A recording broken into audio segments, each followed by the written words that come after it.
Happy Victory Monday, ladies and gentlemen. Well, maybe Victory Monday for some of us. I had a great weekend of football. I ain't even mad. I ain't gonna lie. The Wolverines beat the shit out of Ohio State. You heard us arguing about it Saturday. And then my dogs, them Cleveland Brownies, shocked the world and surprised the hell out of Tom Brady. Snapped a 218-game winning streak when he's led by 7 or more going into the fourth quarter, I believe.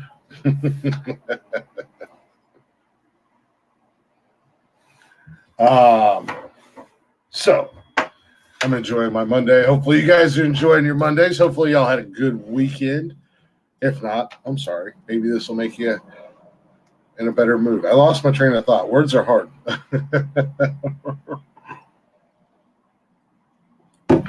Welcome to Nonsensical Nonsense. I am King Glick Baratheon.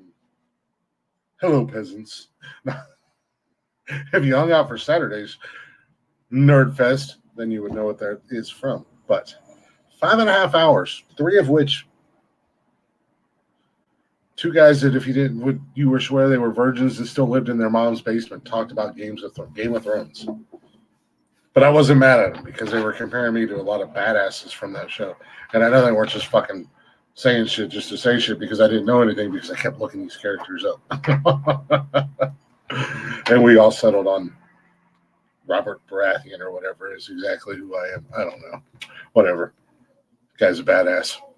Anywho, if you guys aren't already, go ahead and check us out on the social medias, Facebook, Instagram, Twitter, TikTok.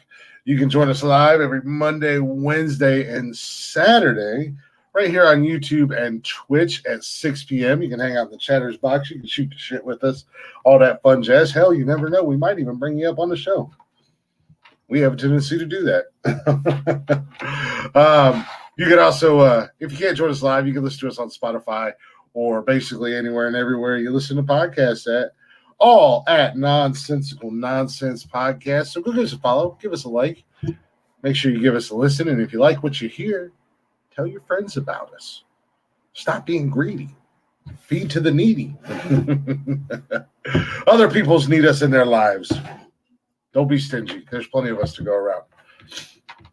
And at the end of the day, that's the name of the game. We're trying to grow. We're trying to get out there. We're trying to, get our name known, like a stand-up comedian or a musician. But speaking of musicians, I got to get my tickets bought for that show here in a couple weeks for Rumspringa, because I am definitely going. So I won't be here for that Saturday night on the 17th. So we'll either be no show or we'll let the rest of the band of idiots run the show. That is if they can show up. Obviously, I'm here alone doing what I do. So I had confirmation 3 of them were going to be here tonight. But when it comes showtime, it's crickets. Anywho, oh my gosh, it's Monday. It's cold again. It's raining. What else is there? No, it was a good weekend in football. I did lose in fantasy football. That fucking sucks. Because rolling into Sunday, I thought I was going to easily just run away with it. Never know with fantasy football. Any given Sunday, I guess, or Thursday, or Monday. But I did it to myself. Oh, my goodness. I did have things I wanted to talk about. But, oh well. Anyways, the guys aren't here, so you guys might have to hear this again. I woke up to an interesting email this morning from a magazine company. Not Playboy, not Playgirl, not Hustler, not any of those. But they want to... That's... me, you little fucker. Anyways, a little gnat flying around here. They want to interview me. So I'm like, well, let me do a little Google search, make sure this is a real magazine or whatever the hell it is, publication.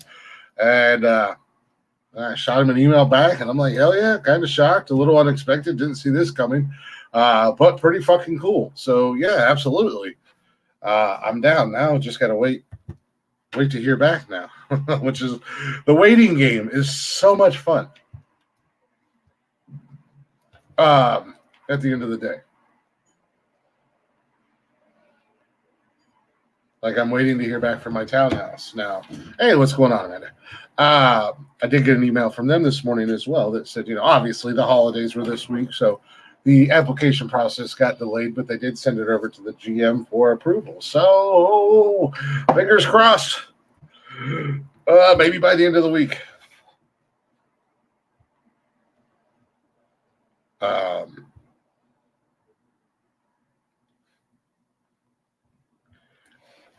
I won't be mad at that.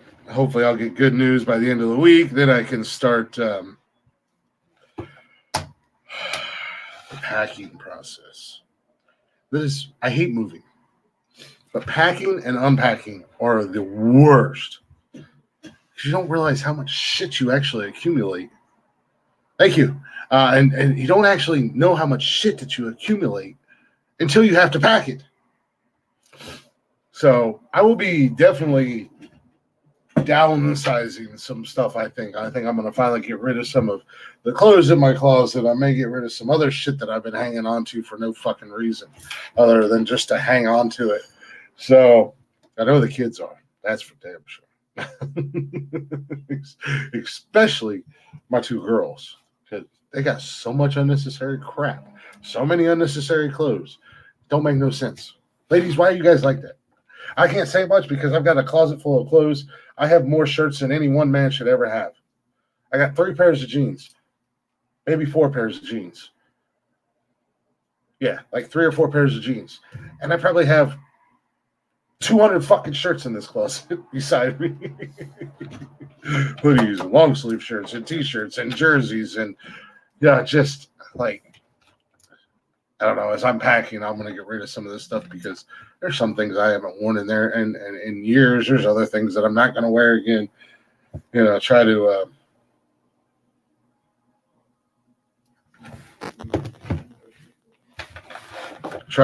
downsize some.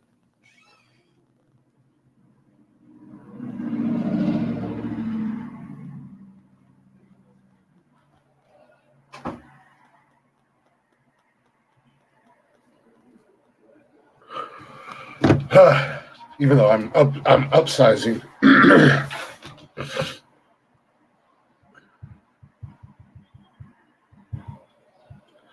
And getting a bigger place, but I don't want to take a whole bunch of unnecessary shit.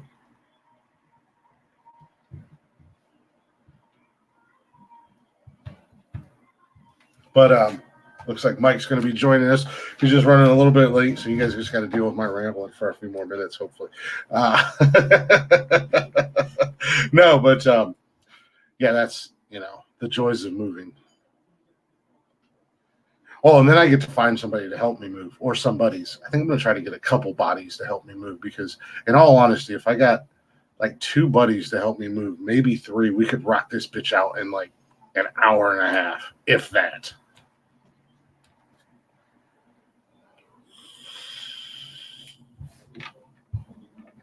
Yeah, exactly. You hit that point like, well,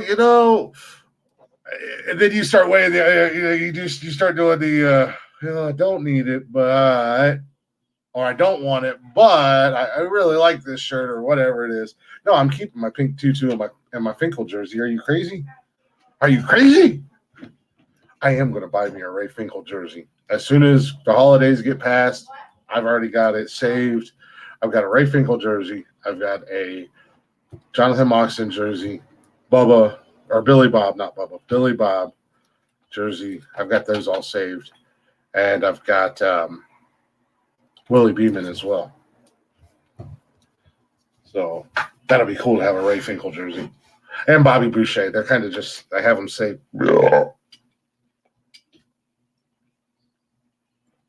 So, excuse me for belching.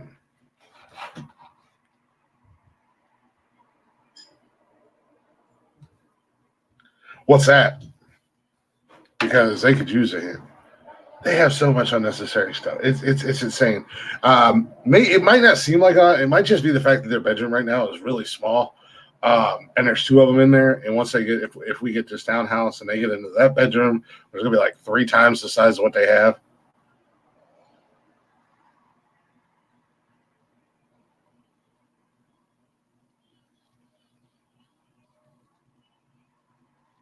Oh, what do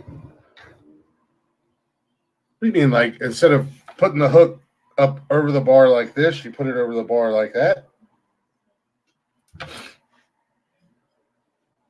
Huh. I should try that actually for myself. Because I would have a lot of shit that I get rid of. I ain't even gonna lie. I know I have shirts in there that I probably have not worn one time since I've been in this apartment, and it's been over 3 years. I've probably forgotten about half the shirts that I have. Interesting. That's you know what? I like that logic. I'm gonna have to tell them that when we get moved in.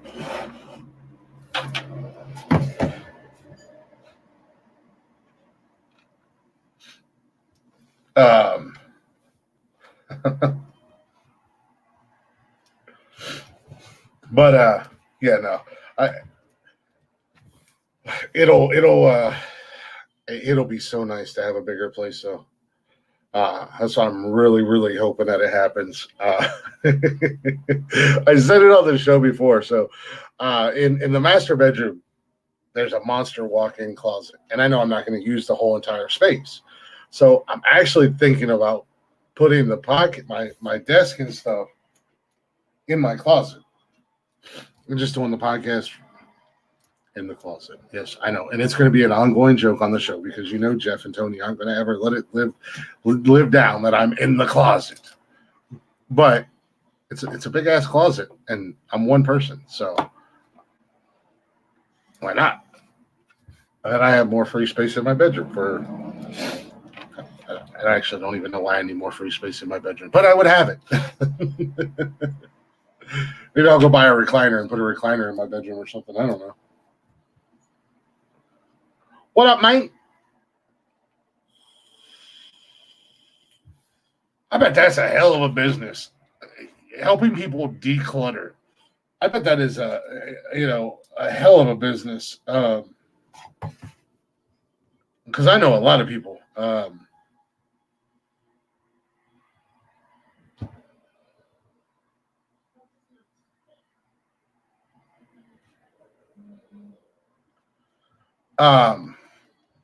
I know a lot of people that just have a bunch of unnecessary shit.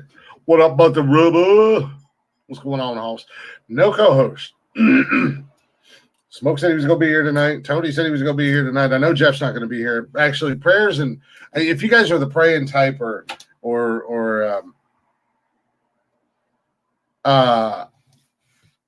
whatever it is, you good vibes, positive thoughts, all that stuff, send them towards Jeff's way. He unfortunately his grandmother's in the hospital. He's in Florida. I haven't heard an update as of this morning. Everything was okay-ish, I guess. But keep him in your thoughts and prayers. Him and his family. His grandma's a fucking rock star. She's like 300 years old. Still full of piss and vinegar now. She's a fucking rock star. I think I've only met her once in my life, but she was super cool. You're sick as a dog. Jesus Christ. Tell them you aren't ready to come. Right? Exactly. Yeah, man. Feel better, brother. Good Lord. Yeah, like I said, you guys, any of you guys that, the praying type or whatever, if you're not, Lord knows I'm not the praying type. But, I can send positive thoughts and good vibes his way. And I tried checking on him earlier today.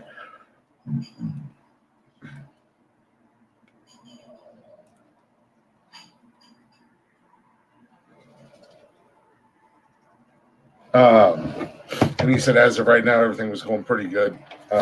No bad news, nothing like that. So, but he'll be back Wednesday night. Me and 3 of the 4 kids are sick. Holy shit, man. And y'all get feeling better. I'm sorry about that. That sucks.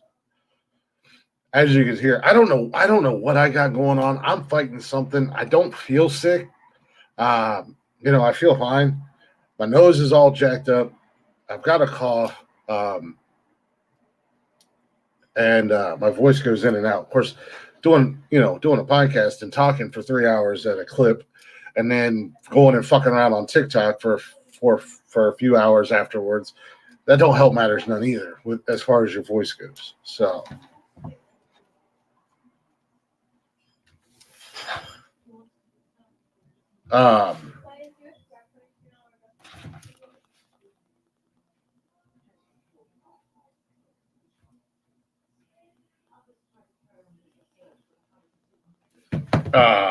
But it's like right now, if I had a co-host, I could blow my nose because I'm sure you guys enjoy hearing me go.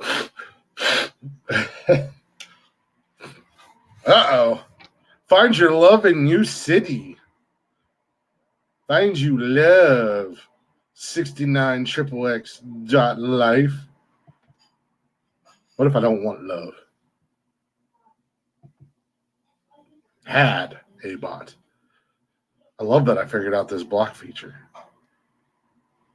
I can't do it on Twitch though. But where you at? What happened? I'll be there Monday, man. I'll be there Monday. I'll be there Monday. I'll be there. I'll be there. I'm in.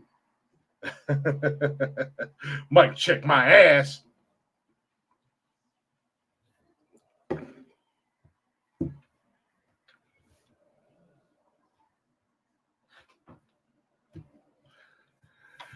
What the hell was I talking about? I don't even remember. Haas, you and your kids get feeling better, brother. Get you some medicine. Get you lots of good medicine. Night pull the hell out of everybody and just sleep that shit off. You weren't here last Monday either, slap nuts. You said yesterday. Not only on the fantasy football show, but also on the smoke show last night. I'll be there tomorrow. Smoke even said he was going to be here too. Y'all some bum ass motherfuckers.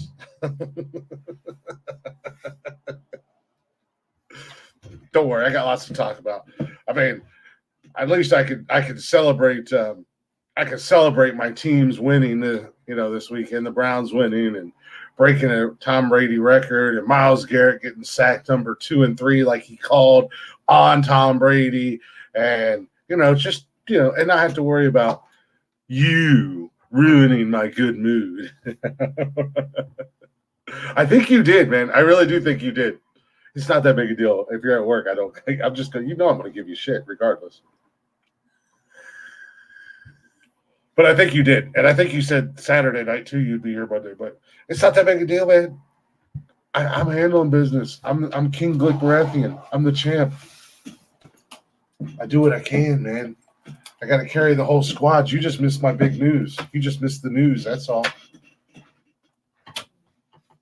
I got a really cool email this morning.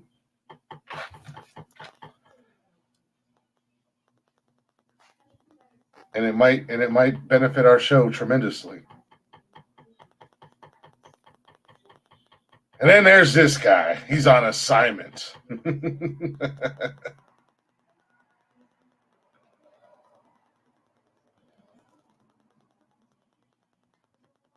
On assignment. Your assignment is to be here. Ladies and gentlemen, as the host of Nonsensical Nonsense podcast, and the fact that I am King Glick Baratheon, I'm also the champ, and it's my show, and I do everything.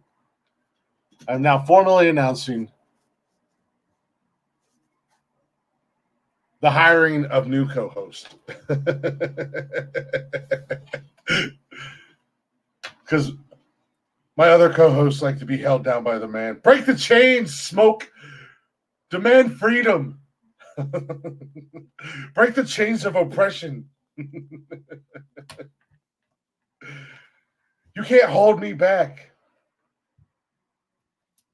I demand that the man let my people go. Set my people free. Tell him the champ said so. Right. Yeah, I know, right? Hey, maybe one day, brother. Maybe one day we'll both be making money off both of our shows collectively. That's the goal, man. That's the goal. That's the dream. I said it earlier, and I know Smoke's here and Tony's here, so I'll let them guys know as well. And there's, I said it so early in the show. I got an interesting email this morning from a magazine here in Ohio. Well, they do an Ohio-based magazine or whatever. They want to interview me. They like to interview local entrepreneurs and creatives and public figures, public leaders. Somehow, some way, somebody's on the molly, and they decided they want to interview my dumbass because of the podcast. So I checked them out to make sure they were legit and all that jazz, and shot them an email back and said, hell yeah, unexpected, a pleasant surprise to wake up to, but I'm down. Let's do this. So it was kind of a crazy honor. I don't know.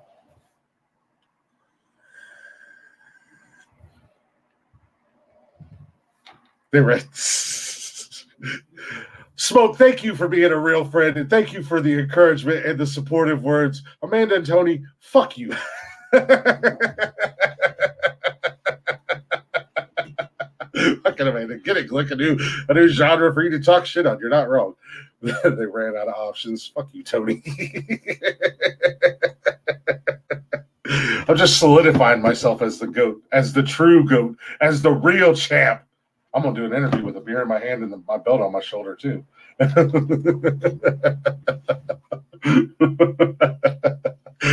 guys aren't even in here, in your asshole.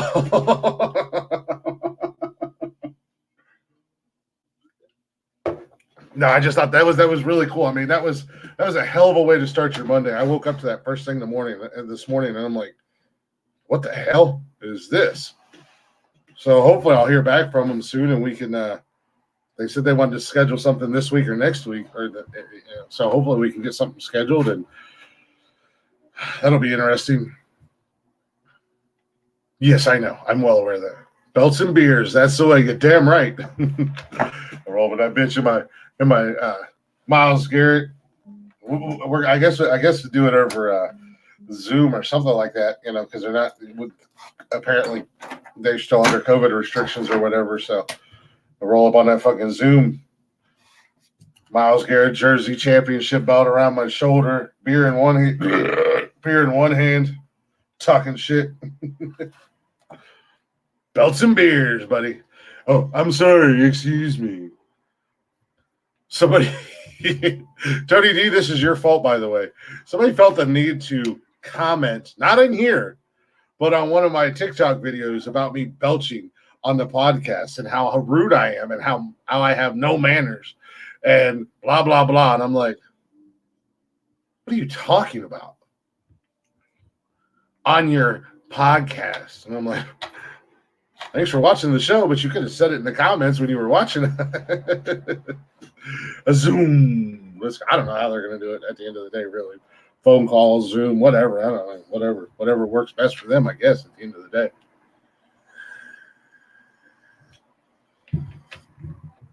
I was like, really? You're going to give me shit about belching on the podcast? And in all honesty, I guess that I shouldn't be too mad at it, because if that's what they're mad about when they listen to the podcast is me belching and not everything else that's said on the podcast or everything else is done on the podcast, then I guess that's probably a good thing. Maybe I should apologize and say I'm sorry for calling him a fuckhead. Because that's how I started the conversation from my end. Listen here, fuckhead. I don't know if you're aware of this or not, but it's my show and I do everything.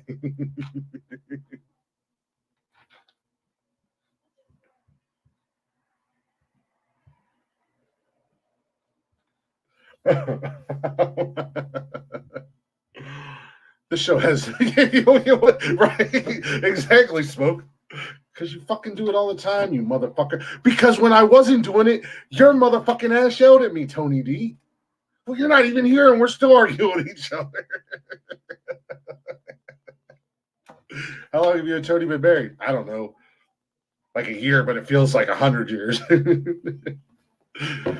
You're the one that told me, do it. That's your thing, man. I was turning away from the camera. I was keeping it under my breath. I was I was saying, excuse me, everything. Tony said, no, don't do it. That's your thing.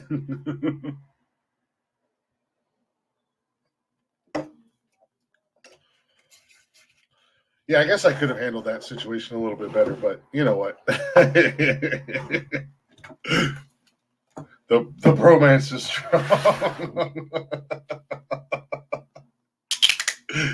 Can you imagine what it's going to be like when Tony D and I hang out in real life?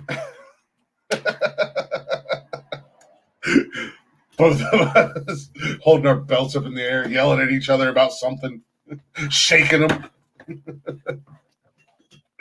Tony and his Crown Peach, me and whatever beer I decided to buy that night. Oh, my goodness. Well, if we didn't go back and forth at each other, something would be wrong. It's all out of love. It's all out of love.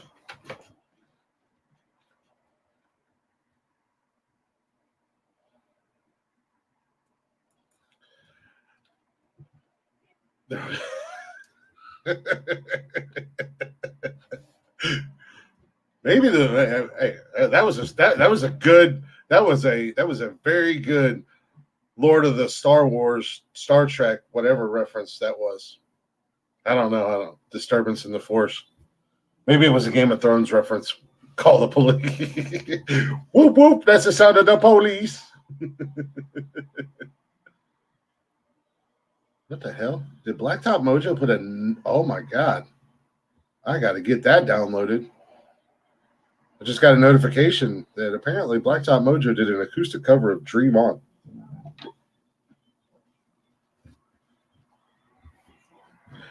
That was really white too. Sorry, Smoke. Sorry, Tony. Whoop, whoop. That's the sound of the police.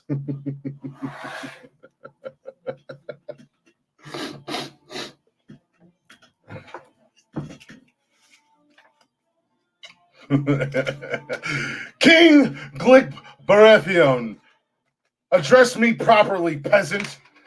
Peasant cattle skull. No. Tony. I already know the facial expression. I already know you're shaking your head. You put your hand on the top of your head, looking down. This motherfucker, did he just the Kingslayer, punk ass. Get on your knees and bow. I am the king of 7 kingdoms. I will pillage your women and rape your village. Or something like that. Actually, you know what? If I can get it. Actually, I need to see what the hell.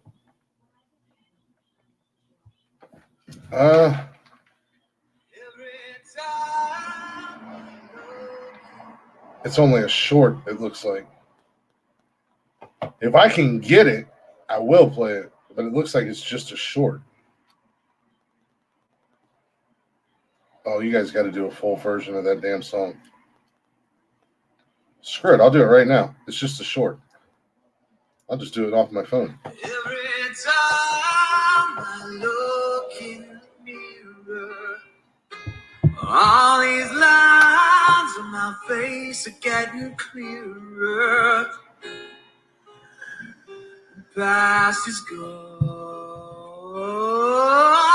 it went by like dust to dawn. Isn't that the way? And everybody's got the jewels in life to play.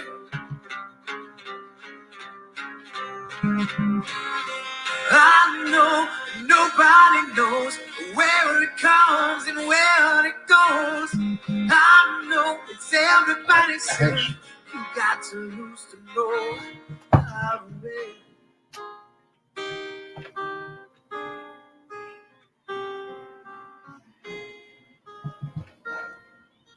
They've done an actual cover of that song. Actually, I wonder if I spell calling in the air tonight. That's dreams. Just going to do this right here on the fly. Hang with me, guys. I'll get your comments here in just a second. Hotel California. Excuse me.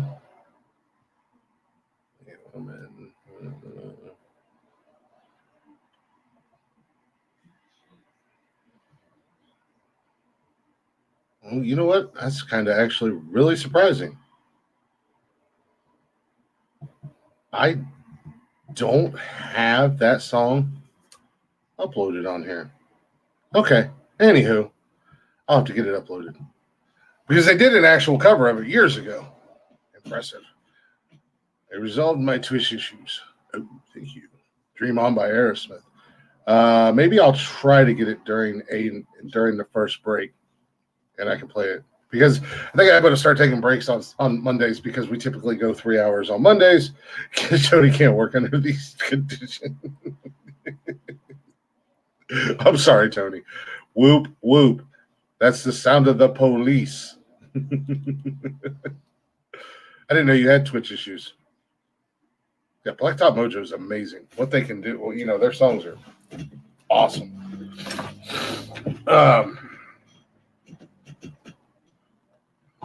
So I just completely lost my train of yeah, during the first break, I might see if I can download it because I have that capability. What was the Twitch issue you were having, Brian?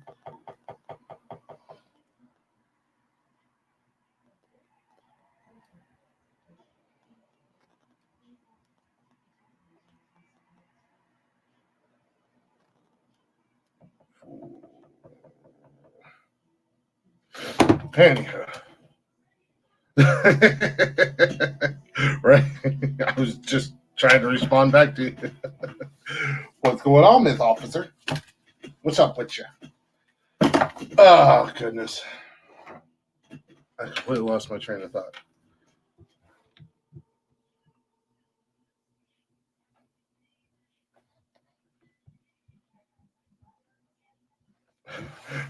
No, I'm just annoying Tony with how white I am, apparently.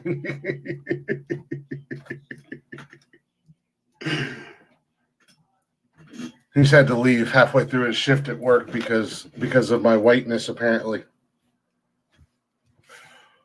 I don't know. I'm looking for all new co-hosts.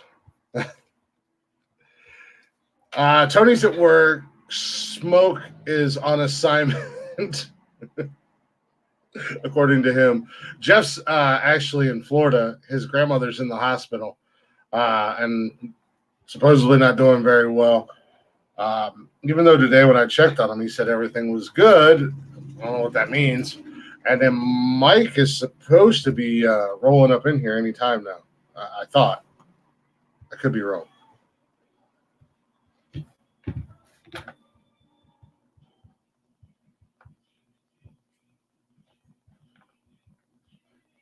So it's just me, just little old me hanging out, doing what I do, trying to keep it entertaining. Tony's not here. Tony's not even here, but he still can cause arguments in the chat, and we can still bicker back and forth.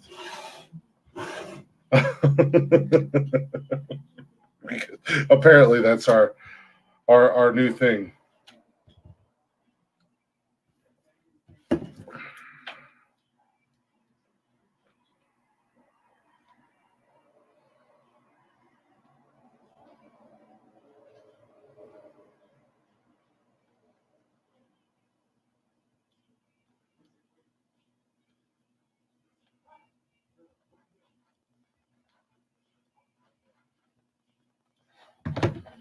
Yes. So, anywho, where were we? What were we talking about? Don't get quiet on me now, Chattersbox. What's the next topic? I didn't come in here prepared with anything other than just I wanted to gloat because, again, I know it happened Saturday and I got to gloat Saturday, but just for anybody who may have forgotten, just in case you forgot.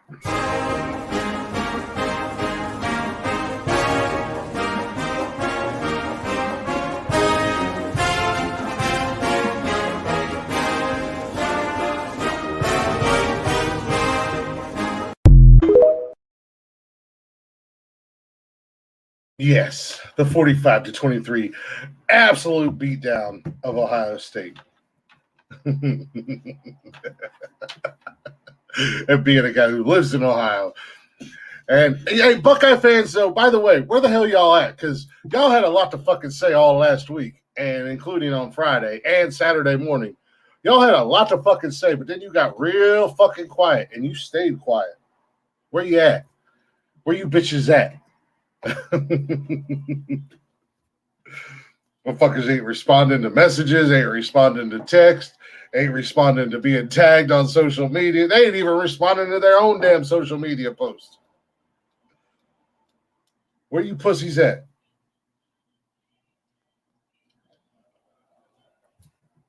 And then for the one time I've ever rooted against Tom Brady yesterday. Hell yeah. That was such a great game, Jody. No, I didn't see that. I missed that. That's awesome. What up, motherfucker? What's going on, Christopher? No, I didn't see that. I'm gonna have to look for that. That's fucking awesome. I fucking owned them. Well, you know, I think this is the first time since like the early 2000s that Ohio State's won or Michigan has won in Columbus. So And then Tom Brady rolled into Ohio yesterday. Only time I've ever rooted against Tom Brady. Myles Garrett said he was going to get number 2 and number 3 sack because he's already got 1 sack on Tom Brady. And even though the NFL and the referees tried to protect Tom Brady all day long with several egregious holding, face mask, penalties that should have gone in favor of Myles Garrett still got to his ass, not once, but twice, and both times when it mattered. And it was beautiful. Such a good game. Brownies won in overtime. Deshaun comes back this week.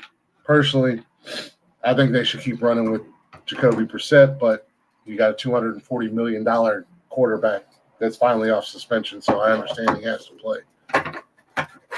But so, yeah, it was a good victory Monday. It was a good victory Monday for this guy. Lost to the Browns. This is also Tom Brady lost another streak this week. 218 games of winning when he was up by 7 points in the fourth quarter. 218 games, ladies and gentlemen.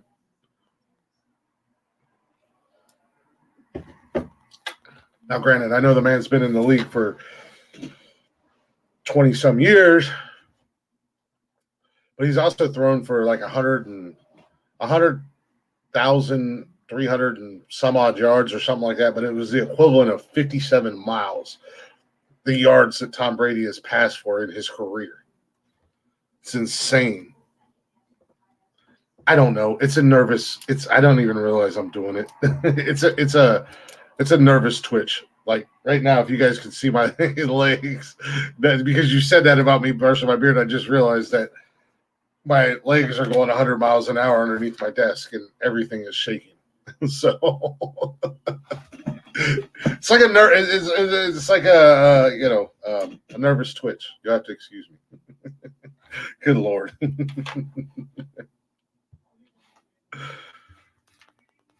Or as the guys say, hello, I'm Glick.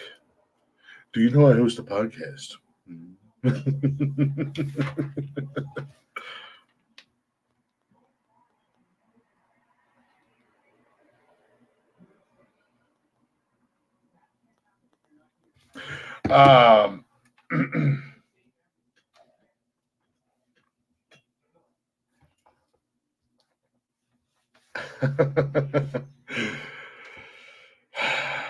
Coming we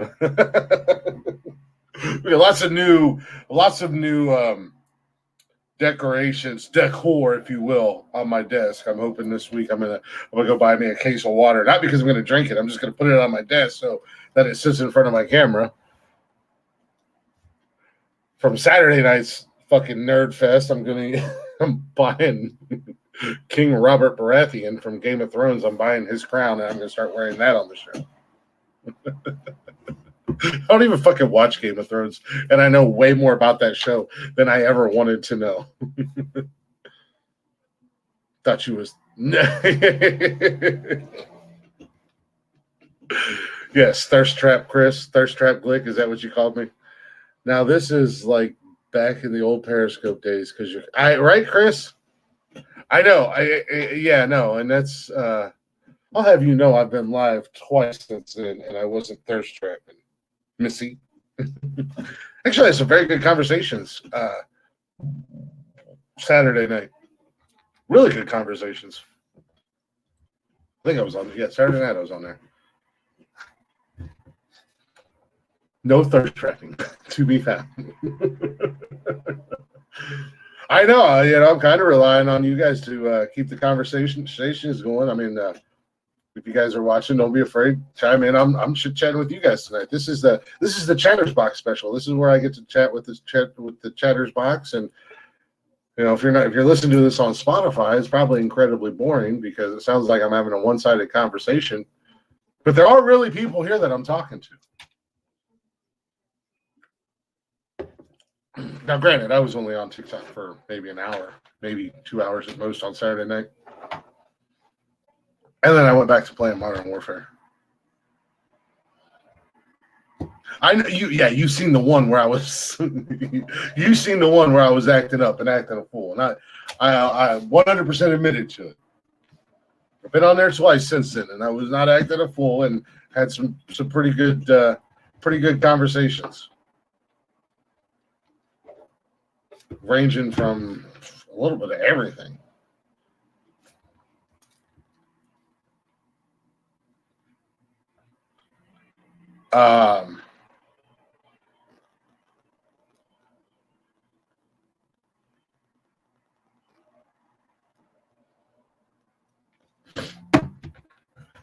Because I'm a good conversationalist. I'm a good, people like to chat with me. Cock of duty, Warzone, cock of duty. I know. You see the one where I'm acting up and acting a damn fool, and I'll never live it down. That shit was too funny, though. They fucking hang up on me and then call me right, or not hang up, but we get off the phone and then call me right back and bust my balls and hang up on me. That shit was funny as fuck. Yeah, no, I bought Modern Warfare 2. I bought it for my nobody else bought me any birthday gifts. Nobody loves me. No, I'm just kidding. But no, I bought Modern Warfare 2 for myself for my birthday. I'm liking it. I like Warzone. I like DMZ. DMZ is pretty cool. I'm digging that shit. I was playing last night and got like fucking damn near 70,000 XP. I was like, holy shit.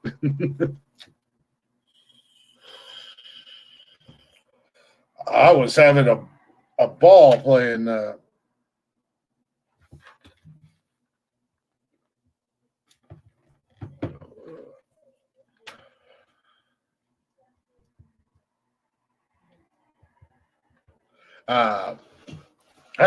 actually kind of that's what I did for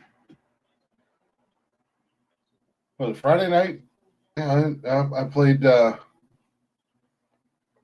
I went over to a friend's house for Friendsgiving on Friday night, and when I got home, for some reason, we just because football, and we watched it. We watched the NC State North Carolina game, and then we watched the UCLA California game. Oh, excuse me. And then I came home and played Modern Warfare. And Saturday, got up and no, wait. I did play Modern Warfare Friday, but then I got on TikTok and I stayed up a little late. But Saturday, I got up, watched football, played Modern Warfare until the podcast, and then we did the podcast, and then I was uploading an episode or two, so I got on TikTok for about an hour or so, and then went and played a couple rounds of Modern Warfare and called it a night. And then yesterday I watched football all day, and then I played Modern Warfare or Call of Duty with Cameron. There you go again. I didn't do anything. I think the graphics are pretty cool, man, and I'm loving the campaign mode at the end of the day.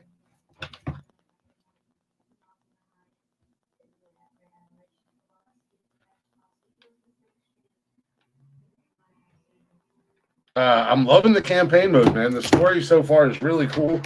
I don't know if you guys play the campaign mode. There is a plot twist. As always, when it comes to Modern Warfare or Call of Duty, there is betrayal. And I didn't see that shit coming, man. I did not see the betrayal coming, and it fucked me up. Now I'm pissed. I'm playing a video game, and I'm pissed. And I want to get my hands on that sumbitch so bad.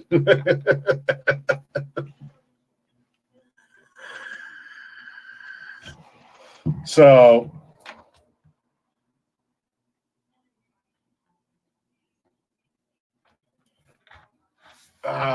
I don't know. It's that's what I do. Excuse me. That's what I do, man. I hang around the house and play video games. Don't go out too much. Well, I mean, I've gone out a few times lately, but y'all, that shit gets expensive. Even if you're just going to have 2 or 3, that shit gets expensive. Hey, Tony D. Hello. I'm Glick. Did you know I host a podcast?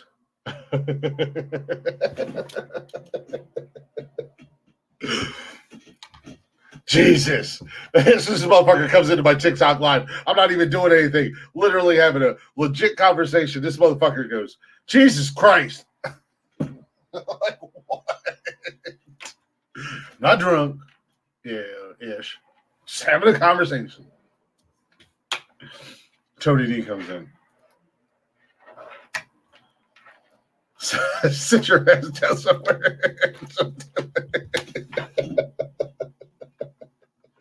Boy, if you don't sit your wish version Old Spice ass down the fuck somewhere. I swear for God right now.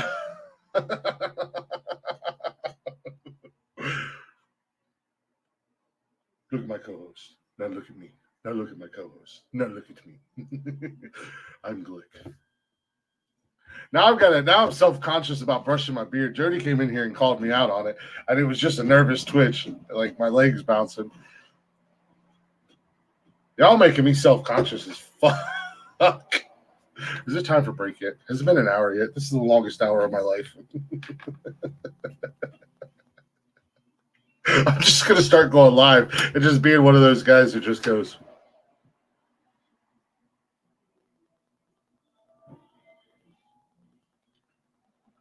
And for those of you listening on Spotify, that made no sense at all, but I was just staring at the camera like an idiot. Spotify or Apple or wherever y'all listen to us at, it's not live and not video. What are you going to do, man? What are you going to do, man? I don't need you. I want... Oh. Yeah, you know what? There's no easy way to say it. There's no any way to get around it. I don't need you. I want you here. There's a difference. There's a big difference between need and want.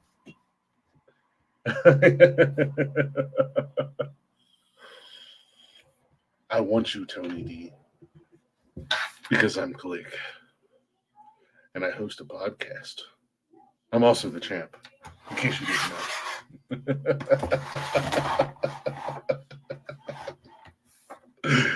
Tony's not even here, and I can still make him feel weird. Yeah, fix that shit. Tony's not even here, and I can make him uncomfortable as hell.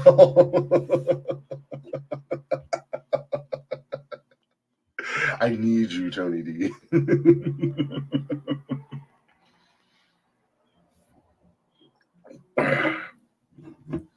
Yeah, I don't know where Mike is. He said he was coming in. I guess we'll have to wait and see.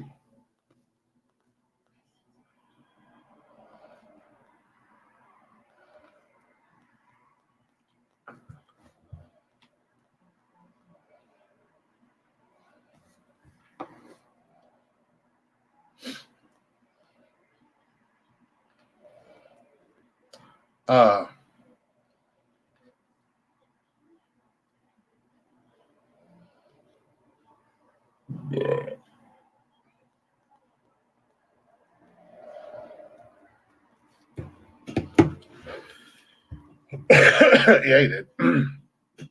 Yeah, right? I don't know. But since I don't ever know how to shut the fuck up. Find your goddamn music. It's your show. My name's Glee.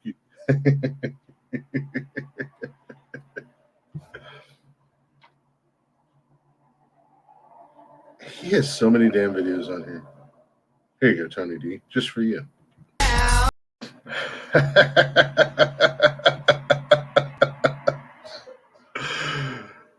Mike's still waiting on yeah, I don't know, man.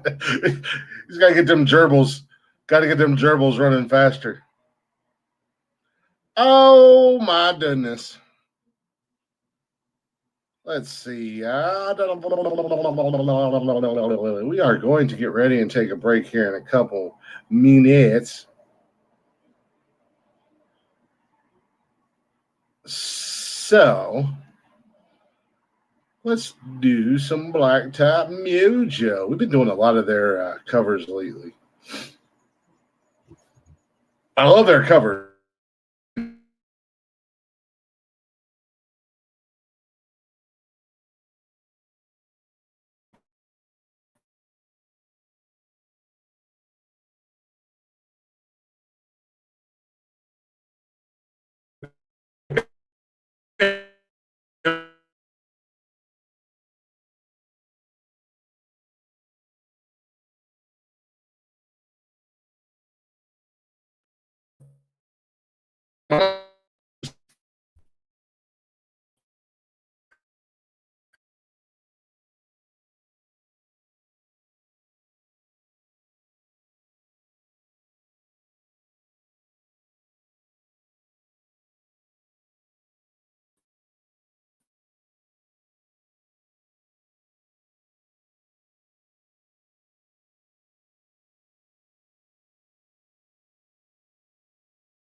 Welcome back to Nonsensical Nonsense, everybody. Those technical difficulties are so much better when I'm not by myself. Oh my God. Yeah, got it. Yeah, I'm freezing. Hopefully I'm good now. I just switched over to my mobile hotspot, which, ladies and gentlemen, if I haven't told y'all enough already, I fucking hate T-Mobile, and I'm probably willing to bet every time I use my mobile hotspot, they charge me a fucking another digit off of my finger. Like, they're not even taking money at this point. They're just taking body parts or blood. I don't know. But my kids are like, the joys of having shitty internet service and having laptops, cell phones, gaming consoles, Rokus, you name it, all on your Wi-Fi, and already having shitty service to boot. So, to boot, you know what I'm talking about?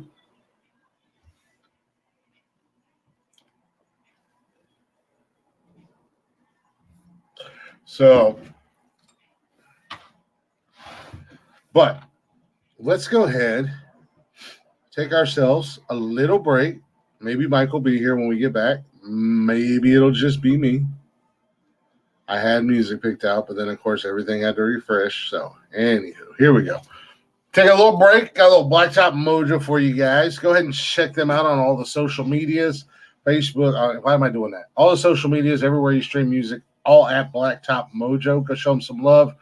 And let the guys know we sent them. And check out their tour dates, because I'd be willing to bet they're coming to a city near you. I can't wait for them to come back to Ohio, because I don't care where they're at. Cleveland, Cincinnati, Columbus, some podunk-ass fuckery town in between one of those three cities. I'm going to be there, because it was a good fucking show when I went. I'm glad I went.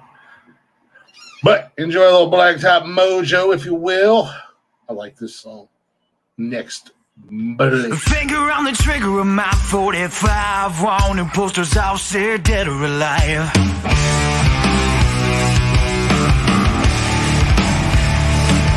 And haunted by the lessons that I have learned. Just a match to a bridge, it's always gonna burn.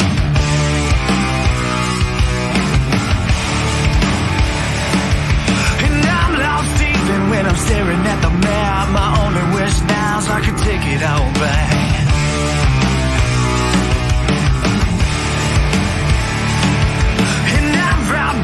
Bank from here to Houston. Only thing on my mind now is keep on shooting.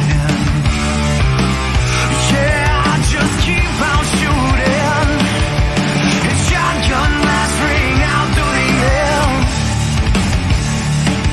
Anything in front of my gun don't have a prayer.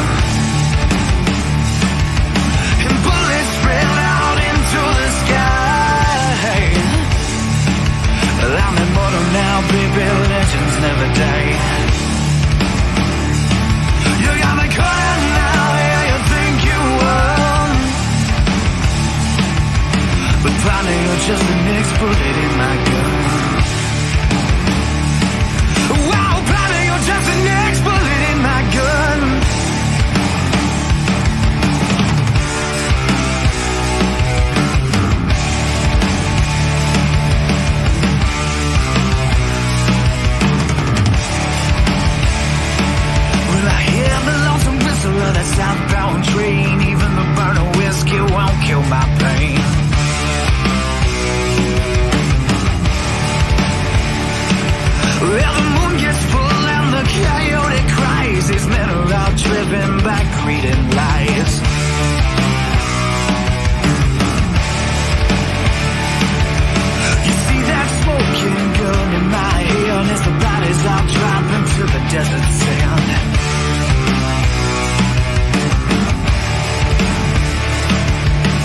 remember back when it all meant something. Gunshots in the distance would keep on running.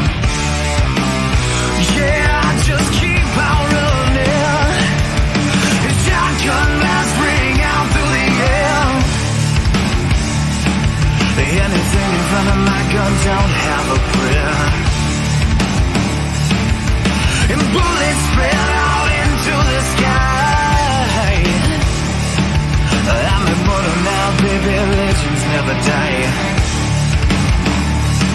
You got me caught out now, yeah, you think you won. Well, partner, you're just the next bullet in my gun. Wow, partner, you're just the next bullet in my gun.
Welcome back to Nonsensical Nonsense, everybody. That was Blacktop Mojo with their song Next Bullet. I love that fucking song, man. They got so many goddamn songs that just get you fucking hyped. Good way, bad way. I don't know, indifferent, however you fucking feel. They got a lot of songs that just, let's go.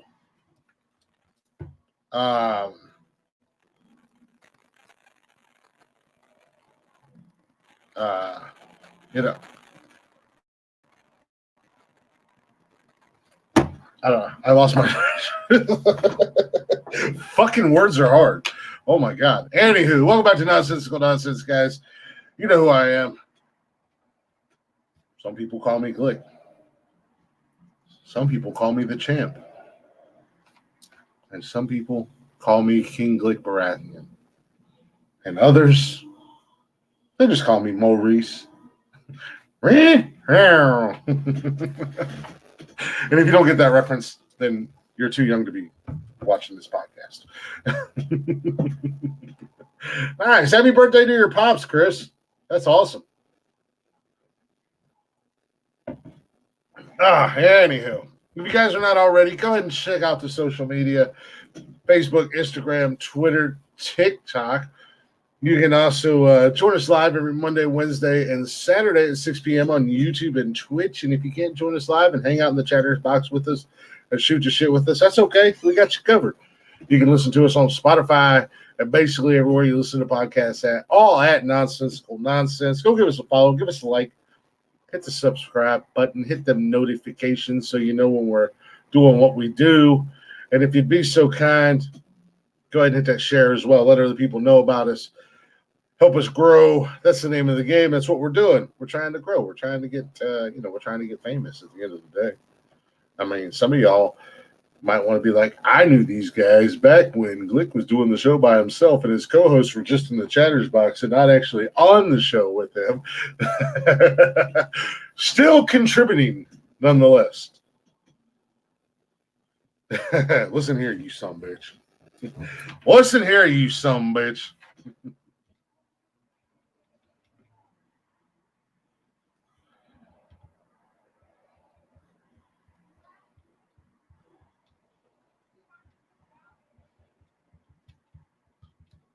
Well,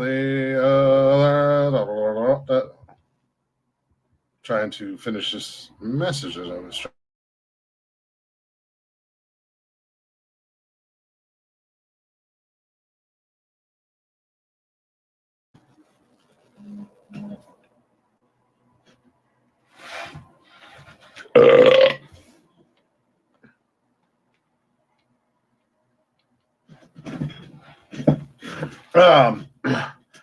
You heard what?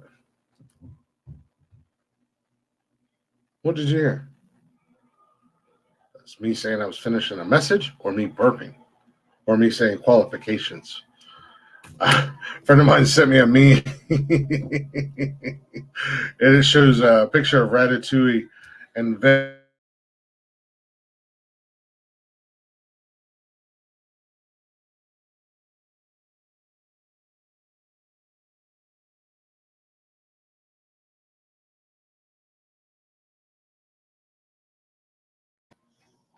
this is what we're doing. Anyways, meets a mess of a human down on his luck, living in a shitty apartment, and the creature can control the guy's actions, and he is unwilling at first, but they learn to cooperate together, and they can stop an evil rich man trying to take them down. And it shows Ratatouille and Venom. And I responded back as, well, now I just need an alien parasite to take over my body, take control of my body, because I meet all the other qualifications. I don't know about the rich. I do know a couple of rich assholes that need to be taken down. But, you know, mess of a life, shitty apartment. At least for the time being, shitty apartment. I didn't say anything about my co-host. I don't know what you're talking about. Maybe you're listening to a different podcast. I didn't say anything. I said my co-hosts are wonderful individuals, wonderful human beings. I couldn't ask for better co-hosts if they would just be here. I'm not saying, I don't know. And we have great chemistry and a great rhythm and a great flow, and we have a lot of fun on this podcast. Is what I said about my co-host. I don't know what you're referring to, sir.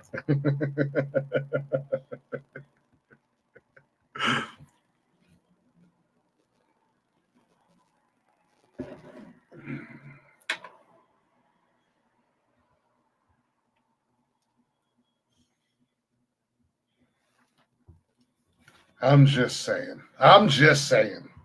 At the end of the day, it is what it is.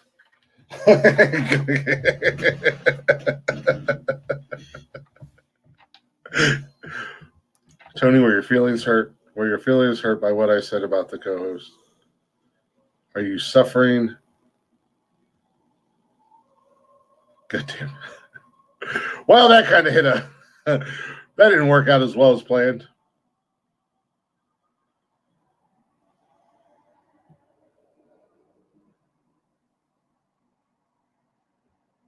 I was going to play. Yeah, I was going to play a video. There it is. Are you suffering from emotional damage?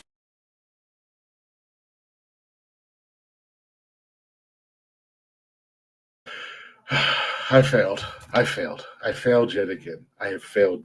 I have failed the audience. I have failed the listeners. College football news. The AP Top 25 is out. Rankings week 14. Let's take a peek, shall we? Let's take a gander, shall we? And as I predicted, as I said it should be, and it is. Number 1, Georgia. Number 2, baby. Number 2, Michigan Wolverines. Number 3, TCU. And number 4, USC. So therefore, as of right now, if the college playoffs started tomorrow or Saturday, number 1, Georgia would take on number 4, USC. Number 2, Michigan would take on number 3, TCU. Therefore, so far, my predictions are accurate. I said they should be the top 4. They are the top 4. I said Michigan will play TCU. Georgia will play USC. That's how it's looking, depending upon how the championship weeks go. And good. My last prediction was USC Michigan for the championship. Do I think USC could beat Georgia? Absolutely. Will they? Probably not. Unfortunately, I don't think anybody's beaten Georgia this year. Georgia is wicked nasty the last couple years. But I did predict Michigan USC in the national championship. So far it's looking good. Unless USC loses, which if USC loses, then that should push Ohio State back into the number 4 position. And you could see another matchup between Ohio State and Michigan. How great would that be? Ohio State and Michigan in the national championship game. Then you'd hear a certain conference going, I can't believe that they have 2 schools from the same conference in the championship. Shut up.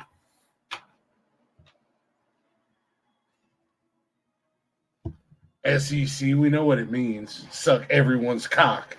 That's what the SEC conference stands for. We know. You ain't fooling nobody, motherfuckers. And Tony ain't here to defend your bitch asses, so I'm just going to talk shit because I can. And he can say whatever he wants in the chatters box. I'll ignore him.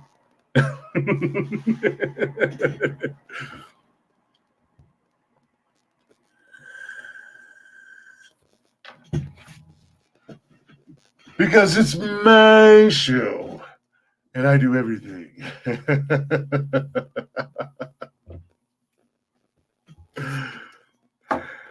Oh, sometimes I amaze myself.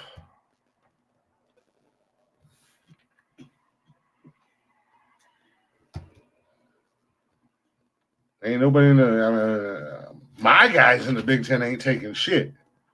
Because they've more than doubled their wins compared to losses. So the only people that are taking it are the guys down south that are sucking everyone's cock.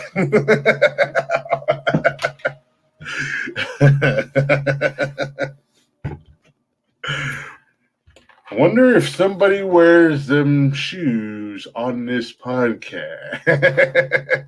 Machi cheese, anyone? No. But no, I think USC will win the Pac-10, 12, whatever the fuck that conference is called out there. Nobody cares. TCU should win their conference. Michigan should win theirs, but even if Georgia loses the SEC, I think they're still going to be in it because they'll be a 1-loss team, and they're too strong not to be there. So, but Michigan should win. I think they're playing Purdue. I don't know. That side of the Big Ten is a fucking train wreck. No pun on the big on Purdue Boilermakers, but.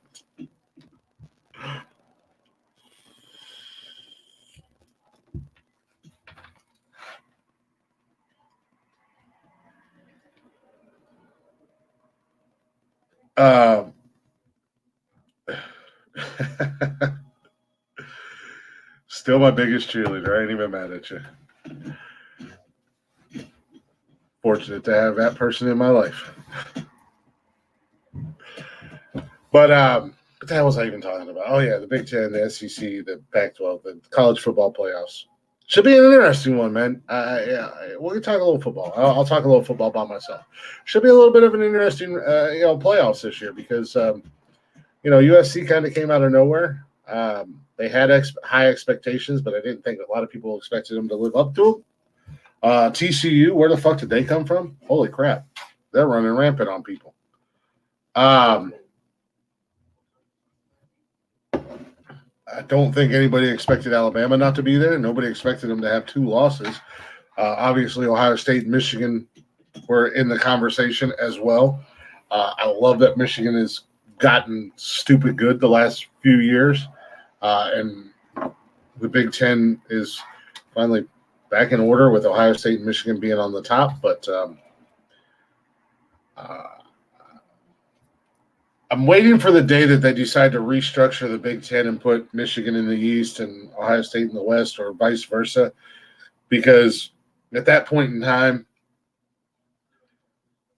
we could get potentially 2 Michigan Ohio State games a year, back to back at that.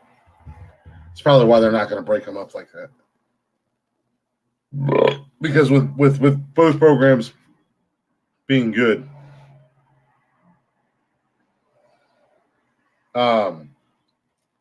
if they were in, and if one was in the East and one was in the West, they could be playing each other for the Big Ten championship a lot. I don't need that kind of stress and pressure in my life. I don't need that. I was already nervous going into that game after the struggle they had against Indiana, but obviously that didn't mean shit.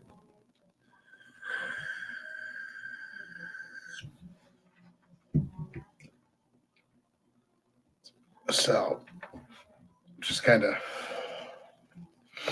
hanging out, just kind of talking shit. Just want me to get rid of that shit out of my news. We didn't get to it Saturday, but where the hell's he at? There he is. Might as well do it now, even though he was so proud of this. Jeff was so proud of this. So let me give him a little bit of love. I got a little bit of news for you guys. Maybe Mike will show up. Maybe he won't. But Jeff made this, apparently. Apparently he didn't like the old what the fuck news intro. Out of business. Excuse me, what the fuck?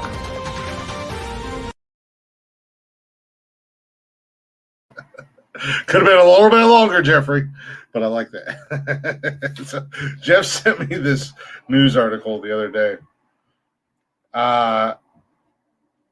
In India, hungry rats are to blame for 1,000 pounds of missing marijuana. What the fuck? Missing marijuana. India, please. Stop kicking my door. Hold on one second. I got to kill kids. Why are you guys slamming doors?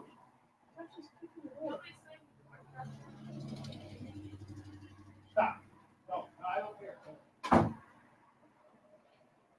Good Lord.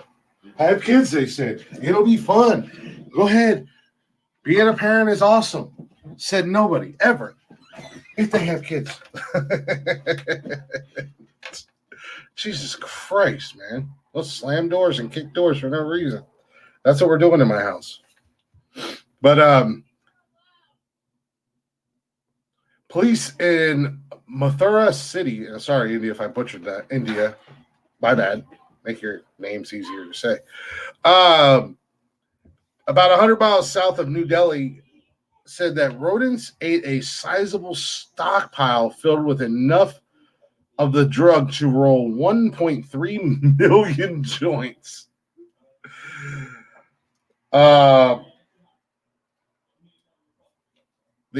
court had mandated the drugs be produced as evidence in a smuggling trial was seemingly unconvinced and demanded proof that the rats had eaten the drugs. A half-ton of confiscated marijuana disappeared from a storage room in India, and police are now pointing the fingers at tiny four-legged trespassers. Police said there is no place in the police station where they can store the goods, or the stored goods can be saved from the rats. Prosecutors said, according to the outlet, the court, seemingly unconvinced, demanded proof that the rodents had eaten the drugs, which were valued at about $70,000 US, according to the Times of India. The judge also ordered police to put a stop to the mice menace. You think? 1,000 pounds of marijuana.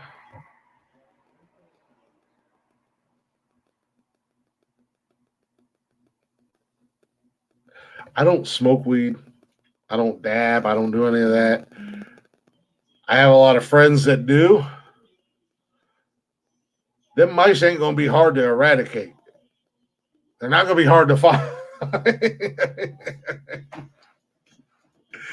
That is impressive. Them are some happy fucking Mises, if you will. Throw back to a childhood cartoon. I hate you, Mises to pieces. Fucking 1,000 pounds, bro.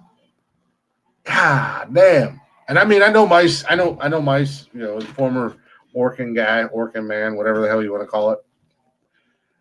I know mice can eat. They can eat some shit, and they reproduce like no other. But how bad is your mouse problem? That 1,000 pounds of marijuana was eaten by mice. Nobody seemed to notice. 1,000 pounds is a lot, y'all. I mean, it's like 3 1/3 of me. Almost, roughly.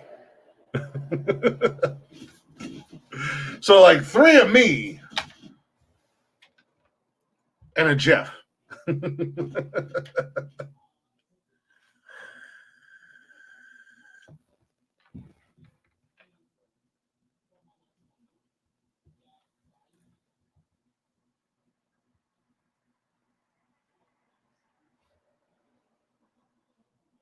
I'm just saying.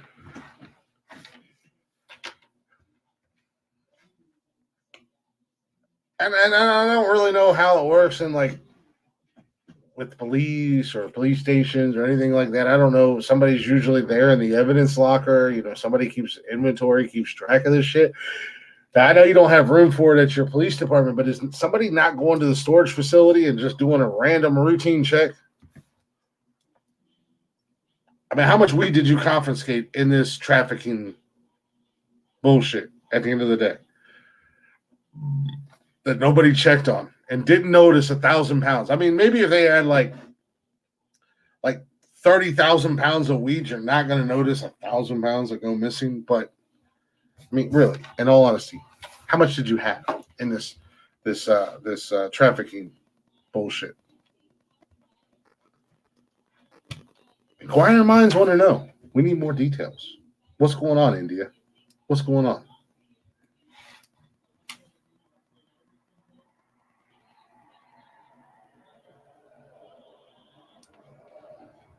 Inquiring minds want to know. What else do we got in news, ladies and gentlemen? Because why not? Why not fill time with news?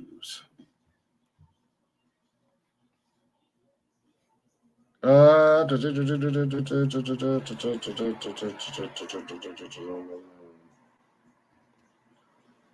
did have stuff planned for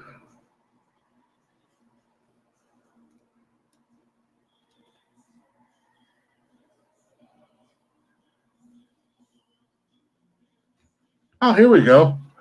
Most of us are 80s and 90s babies of my of mice and men, Tony D, of mice and men. Most of us, all of us on the show, with the exception of Connor, we're all 80s and 90s babies. Most of our listeners are 80s and 90s babies.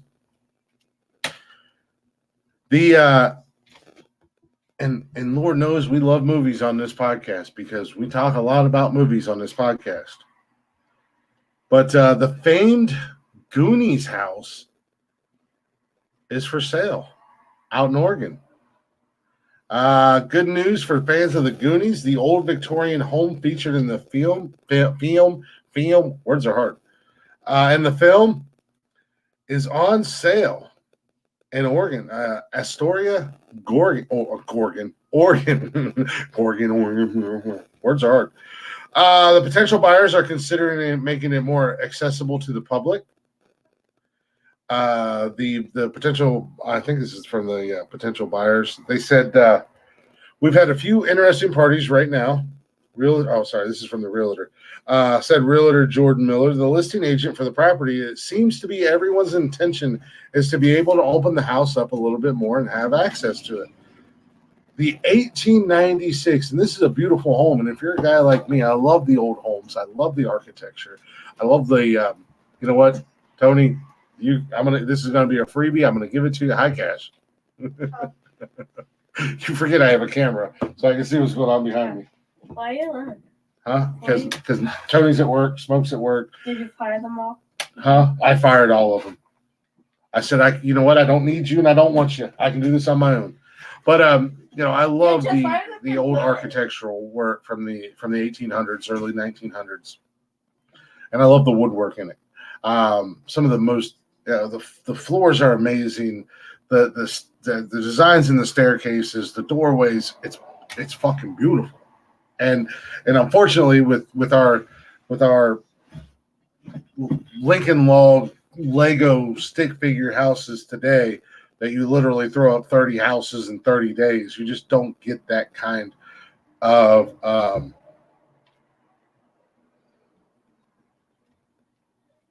you just don't get that anymore.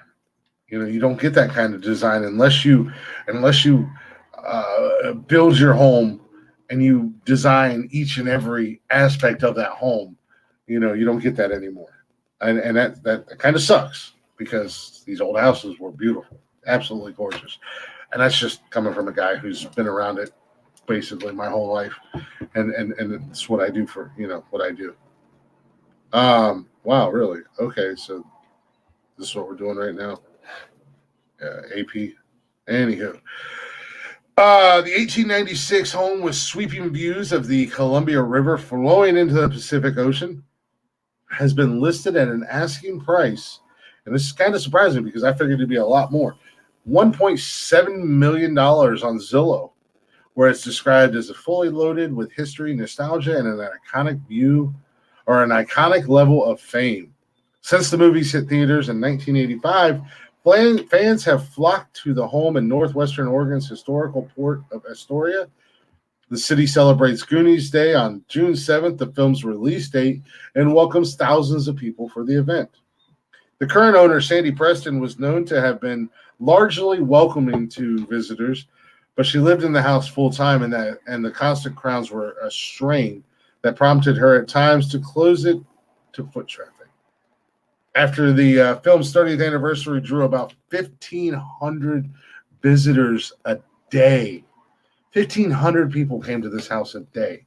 And this is kind of like, especially this time of year, ladies and gentlemen, we're officially in the Christmas season. And everybody knows one of the most iconic movies for the Christmas season. And I hate this fucking movie. I can't stand this fucking movie. I don't know why people are obsessed with this goddamn movie, but it's A Christmas Story. That house is in Cleveland. The house from A Christmas Story is in Cleveland. And yes, when you walk by the house, the leg lamp is proudly displayed in front of the window, and people go to it constantly. I was told that I'm that guy who hates everything that everybody else likes, but I don't think I am. I just don't like that movie. It's a shitty movie. In my opinion, there's only 3 Christmas movies that fucking matter, and not in any particular order. Die Hard, National Lampoon's Christmas Vacation, and Home Alone, the original, the first one. Those are the only 3 Christmas movies that matter. And I guess if you want a 4th just to feel better about yourself, we can do The Grinch, the original, or Jim Carrey. But I'm not a fan of them. I mean, they're cute movies, but it is what it is. What are you going to do? I'm just saying. It's my opinion. They're not facts. It's my opinion. But Preston had to post no trespassing signs prohibiting tourists from walking on the property. She actually reopened it just this past August, so almost 6 years. She had no trespassing signs. A little nonsensical. Yeah, he tried to sneak in. Like, I don't know what the hell he was doing. Like, I can't see him. I do love Goonies, though.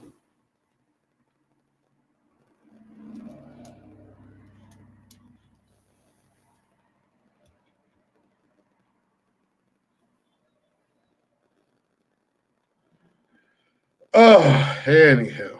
What else we got? What else we got going on out here?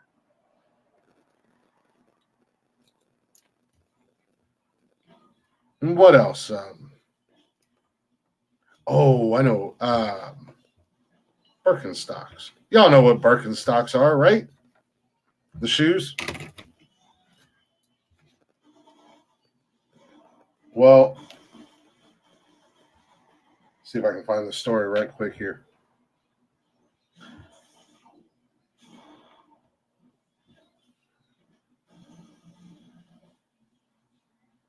There we go. Steve Jobs, the founder, the creator of Apple. Some of you fucking sheep love your Apple products. Well, Steve Jobs' worn out Birkenstocks went on sale at an auction recently.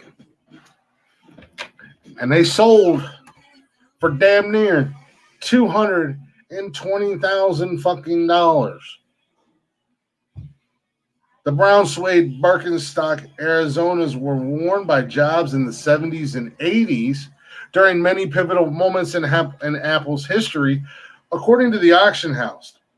It is the highest price ever paid for a pair of sandals at the auction.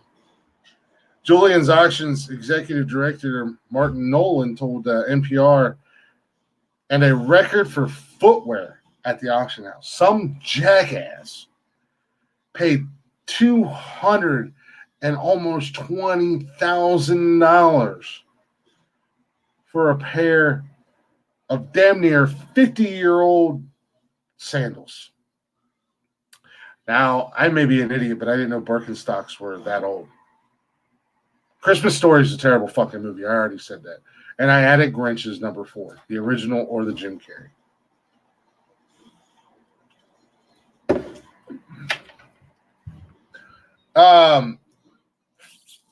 So it says the sandals came from a collection of Mark Scheff, who managed Jobs' Albany, California estate in the 1980s.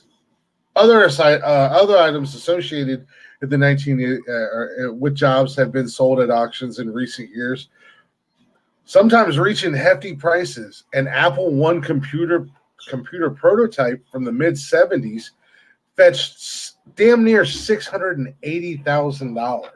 Now, see, that makes a little bit more sense to me.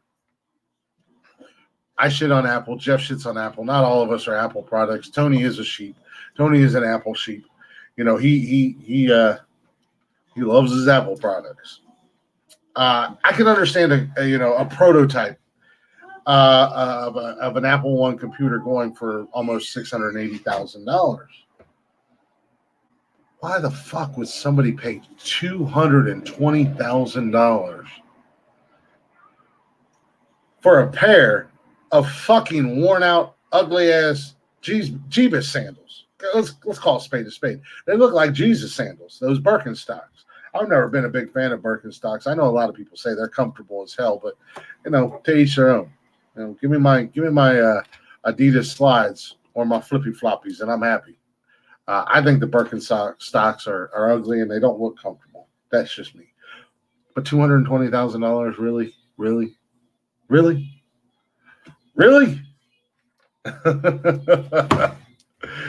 $220,000 for 50-year-old sandals, almost 50-year-old sandals. All I have to say to that is, hold on, wait a minute, slow down, red flag on the field.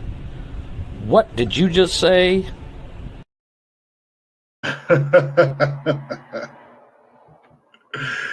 Precisely, Jeff. Red flags all day. Now, mind you, these same sandals sold in an auction in 2016, 5 years ago, for $2,000. In 5 years, the value of those sandals went from $2,000 to $220,000.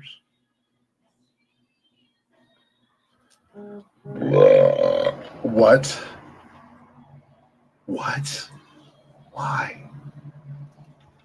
Why?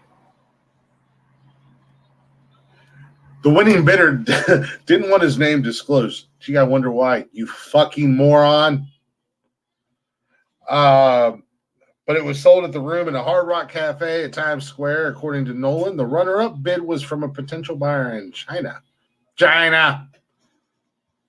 This is far from the most someone has paid for a pair of footwear at an auction. Last year, a pair of Nike Airships worn by Michael Jordan in 1984 sold for $1.5 million.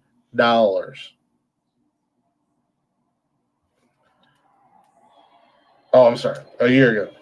Black Nikes worn by Kanye West at the 2008 Grammys.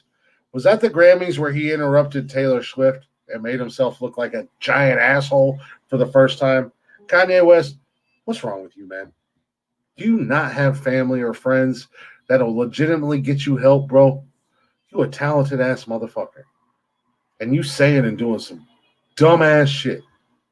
Somebody in this man's life, I can help him or get me in contact with him. I'll be his new best friend. I don't want nothing from you, man. Just fucking, what is going on, bro? You're losing your fucking mind. Anywho, Black Nikes worn by Kanye West at the 2008 Grammys sold for $1.8 million last year. 2 pairs of shoes.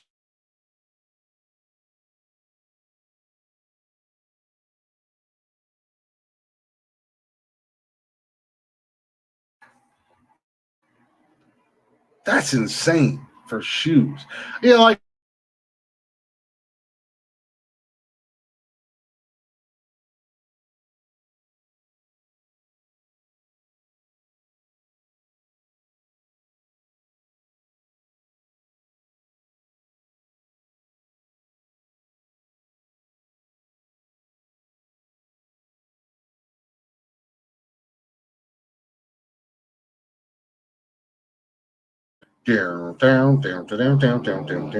anyways, sorry for the technical difficulties. I can understand a pair of Michael Jordan shoes being sold for a ridiculous price. That makes sense because Michael Jordan is who he is, but not $1.5 million. Hi, Cash. Tony said, "What's up, little nonsensical?" Earlier. What's Can I on have a snack? What, bud? Can I have a snack? No. Did you eat your dinner? Yes. Are you lying to me? No. I ate my dinner. Okay. The auction also included an NFT of the image of said Birkenstocks as part of the sale.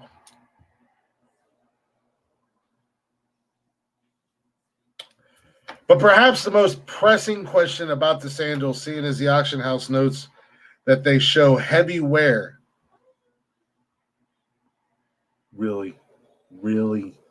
The most pressing question. Do they smell? They're fucking almost 50 years old. They smell like something. Whether it's still feet, I don't know. But it smells like something. Nolan, the auction house GM, head of auctioning, whatever the fuck, director, he answers that question. They do. They do smell of success. Really? This is what we're doing. I hate you, Nolan. And I hate you to the anonymous buyer of the Birkenstocks. You know what? You could have done so many amazing things with $220,000 instead of buying a pair of $15 sandals. But what are you going to do? What do you, I mean, the things that rich people spend their money on will never cease to amaze me. And I say that, but God forbid I ever had stupid money because I know I'm going to buy dumb things too. You know, I'm going to buy like the important stuff, a house, property, cars, make sure my kids are good. They smell like 50-year-old booty. I don't know what they smell like, but Jesus Christ. You know, I'm going to, you know, my kids are going to be taken care of, this, that, and the other thing. And then if I have extra money left over, then I'm going to buy dumb things. You know, I know people are going to be like, really, this guy bought a game-worn 1965 Jim Brown jersey. Yeah, I did. I understand, but really, Birkenstocks, man. I mean, that's like that jackass who bought that painting from that what's his nuts? That stupid graffiti artist or whatever. Knowing damn well, as soon as he bought it, the instant that the money was collected, right the fuck now, that painting right through a paper shredder. Millions, I don't know, it's a couple $1 million, I think. I can't remember. It's a couple $1 million. Just like that. Bye. What the fuck is that artist? Halsey, cerebral palsy? I don't know.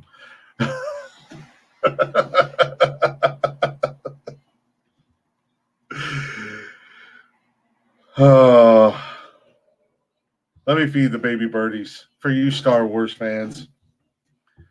I can't leave you guys out to dry. You know, sometimes I make fun of you guys so much and I ridicule y'all so much. Sometimes I feel like I got to give back. This is charitable. Oh God, here we go.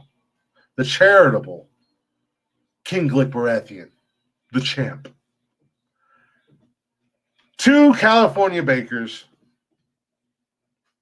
create a life-size Han Solo. We ain't got time for manners. Out of bread.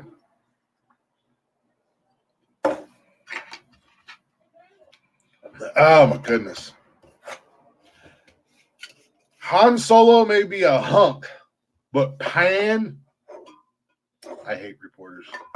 I hate news reporters when they do this. But Pan Solo is a hunk of bread and corn chips. That's what the bakery in San Francisco Bay Area has dubbed its 6-foot bread sculpture of the Star Wars character as he appeared after being frozen in carbonite in The Empire Strikes Back after his friends sold him out. Billy D. Williams, not cool, bro. You are not cool like the other side of the pillow, my friend. You don't deserve that Colt 45. You know you did him wrong. You know you did dirty. Not cool, bro. Not cool. That's my little Star Wars knowledge for you. But Hannah Lee Pervan and her mother, Catherine, co-owners of One House Bakery in Benicia, Californians. Did I say that right? Oh, it doesn't matter if I said it right because nobody likes you, California. Spent weeks molding, baking, and assembling a life-size sculpture using wood and 2 types of dough, including types of yeastless dough with a higher sugar content that would last longer. The 2 worked at night after the day's business were done. They lovingly crafted details to show Han Solo's anguished face and his hands straining to reach out. Hannah Lee said she might have gotten a bit obsessed. Mom made me leave it because I was obsessing over the lips, Hannah Lee told the New York Times. She was like, you need to walk away, man. Creating Pan Solo was particularly meaningful, she told the paper, because she contracted COVID-19 in January of 2021 and lost much of her sense of smell and taste. So just to find joy in a different part of the food is really important, she said. So it's a feel-good story, ladies and gentlemen. They're not all what the fuck stories. Some of them are feel good stories. Some of them were just here just talking. The sculpture is now on display outside of the bakery, located about a half-hour drive north of San Francisco. Pan Solo is the bakery's entry in the annual downtown Benicia Main Street Scarecrow contest. The public will get to vote on their favorite from among more than 2,000 creations entered by local business. The Provence, who are big science fiction and fantasy fans, entered another Star Wars themed creation in 2020 featuring the Mandalorian and Baby Yoda, which for the last 2 years have owned the Star Wars franchise and Disney. That show is insanely popular. And goddamn Baby Yoda has taken the world by storm and not letting go. Has not let go at all. He's got a stranglehold on you motherfuckers and pop culture. So, unfortunately, Pan Solo won't last forever. The dough eventually will be composited, not eaten. Eat it, ladies and gentlemen. The dough will not be eaten. I'm going to go eat some dinner when I get done with this podcast tonight. I hope you eated some dinner as well. So, as a wise Jedi might warn, don't. This is twice in one fucking story.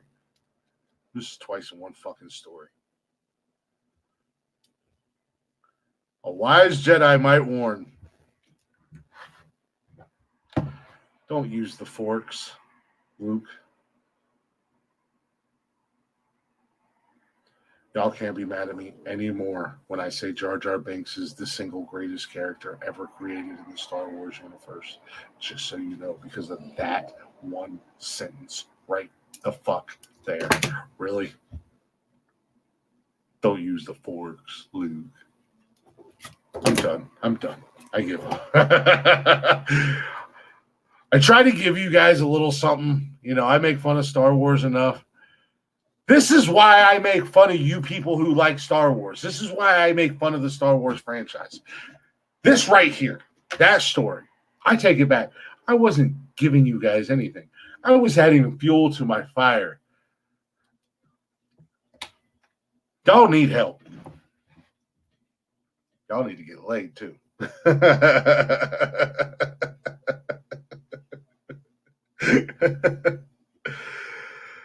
Oh, goodness. Anywho. That's old. That was back in September. Holy smokes. The beer can, the truck that wrecked in Florida and spilt beer cans all over the fucking place.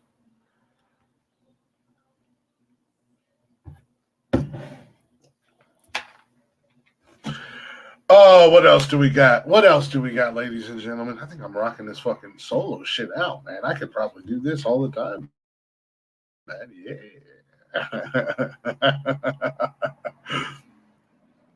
Oh, all right. We'll give you one for the holidays, ladies and gentlemen. I said it earlier. It is the Christmas season.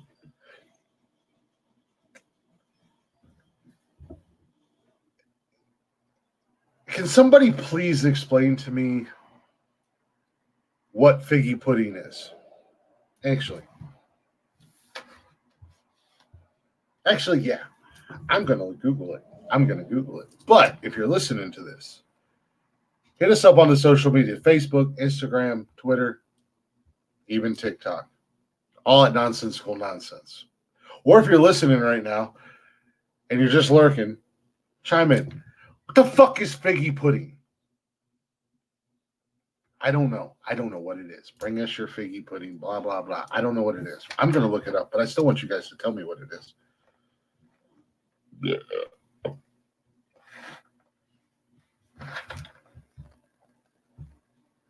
Figgy's Christmas pudding.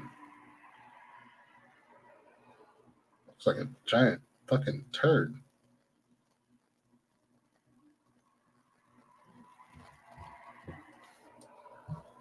Huh. It's not even pudding. We had this conversation last week. Is a cheesecake a cake or a pie? And we started to have a debate about it. And we realized that it was neither. It's actually a tart. Sorry for any of you bakers out there or chefs for our stupidity. We didn't know. What are you gonna do? We're fucking 3 to 5 stooges who host a podcast 3 times a week. But yeah, we found out that a cheesecake is neither a cake and or a pie. It is actually a tart. So, and now I'm discovering that apparently figgy pudding is not pudding. I didn't know that. Is it?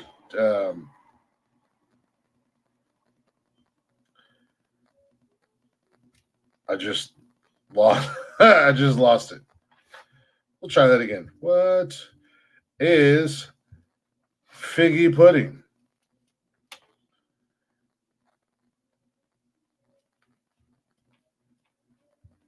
Maybe it is. I don't fucking know. It's, oh my God, I'm so confused. It's like a cake. It's like a little butt cake.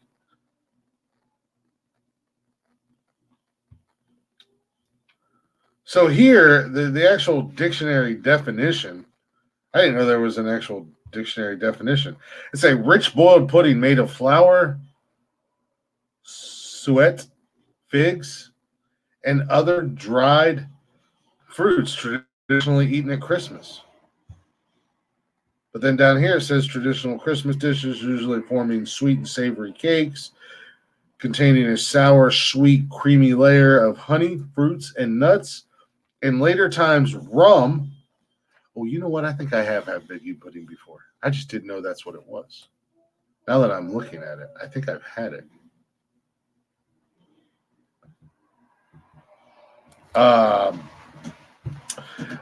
Or other distilled alcohol became often added to enrich fruitness and flavor. Anywho, now that we got that out of the way, that's not where I was going with this. Actually, where I was going with this is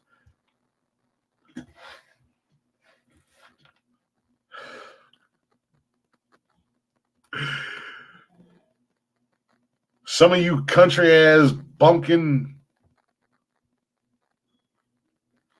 I don't even know. This doesn't even get it. This particular food does not have a particular classification of people who eat it, because there's a lot of people that eat this fucking food.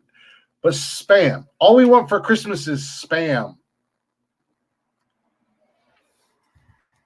Figgy pudding flavored Spam.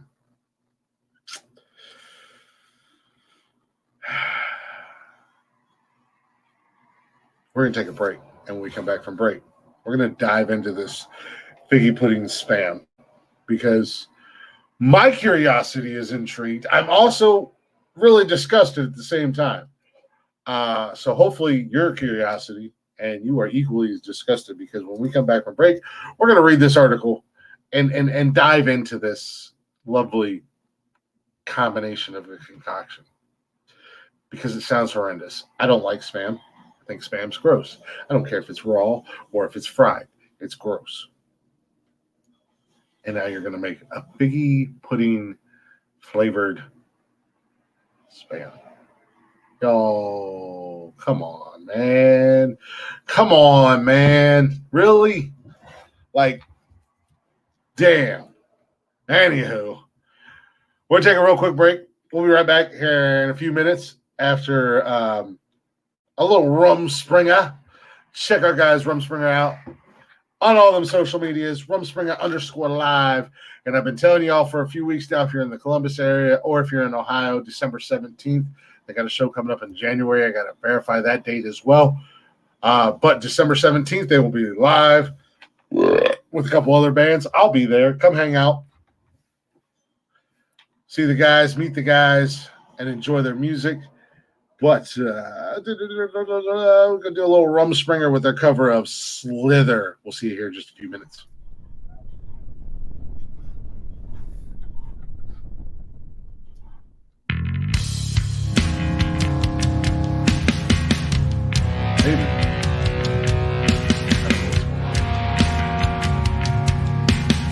I don't know what's going on.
Welcome back to Nonsensical Nonsense. We had some words are hard. Technical difficulties right as we was going to break. So I don't know how bad that's going to sound on your guys' end, but I tried to get it fixed as quick as I could. Got the music up and playing. That was Rumspringer. Check my guys out. Rumspringer_live on social media. Go show them some love. And again, if you're in the Columbus area, check out their tours. They're not tour dates, but their gig dates, because they got one coming up here in a couple weeks in December, and then they got one coming up in January. I believe it's the end of January, and I'll be at both shows. I'm not going to be doing the podcast that night because I'm going to be watching those guys. I'm going to be supporting those guys and showing them some love, and I'm actually probably going to reach out to them here in the next day or so, and hopefully in the next week, maybe 2 weeks, we will get them on the show. What's going on, Joe? But welcome back to Nonsensical Nonsense, everybody. I'm Glick. I'm doing a solo show apparently tonight, and I think it's going pretty well. Ladies and gentlemen. Hopefully you guys are enjoying it so far. We got one more hour in me, and then we're going to call it a night. If you're not already, go ahead and check us out on them social medias, the Facebook, the Instagram, Twitter, TikTok. Don't forget to join us live Monday, Wednesday, and Saturday, 6 p.m. right here on YouTube and Twitch. And if you're not able to join us live, you can always listen to us anytime you'd like on Spotify and basically wherever you listen to podcasts at, all at Nonsensical Nonsense. Go give us a follow, give us a like, hit that subscribe button, hit the notification so you get the little bing dong. The boys are live. You know where you need to be. And give us a share if you'd be so kind. If you like what you hear and you like what we're doing here at the show, give us a little share. Let other people know about us. Don't keep us all to yourselves. Don't be greedy. Don't be stingy. Anywho, right before we went to break, we was doing some news. We're just going to keep rocking with some news until I've run out of news stories that seem to pique my curiosity.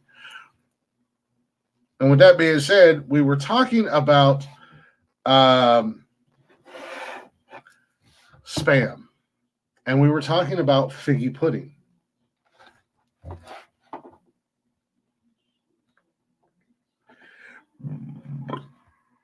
And we were talking about they were combining the two. So spam flavored figgy pudding, ladies and gentlemen. Thoughts, opinions, your feelings. What do you think about spam in general? What do you think about figgy pudding in general? What do you think about the two being combined into one? Hit them social medias. Let us know. I'm actually going to throw a poll up probably tomorrow. And it's going to be a question on Spotify because you can add questions and polls on Spotify. I want to know. I want to know what you guys think. What do you guys think of spam alone and figgy pudding alone? What do you think? And what do you think of the two being combined? I think it's a horrendous idea. But again, I don't like spam. I think I've had figgy pudding. I don't know. I feel like I have. Once I heard that they put rum in it or other alcohol, I feel like I've had it. And I probably liked it because, as we all know, I'm the resident alcoholic. So if there's alcohol in it, I'm going to like it. You put alcohol in spam, and I still wouldn't like spam. Joe says, no. Anywho, all we want for Christmas is spam figgy pudding, ladies and gentlemen. As the Thanksgiving and Christmas season returns to something like normalcy, perhaps it's time for a new tradition. The mad scientist at Luncheon, meat packager, Hormel, have one idea. Spam figgy pudding.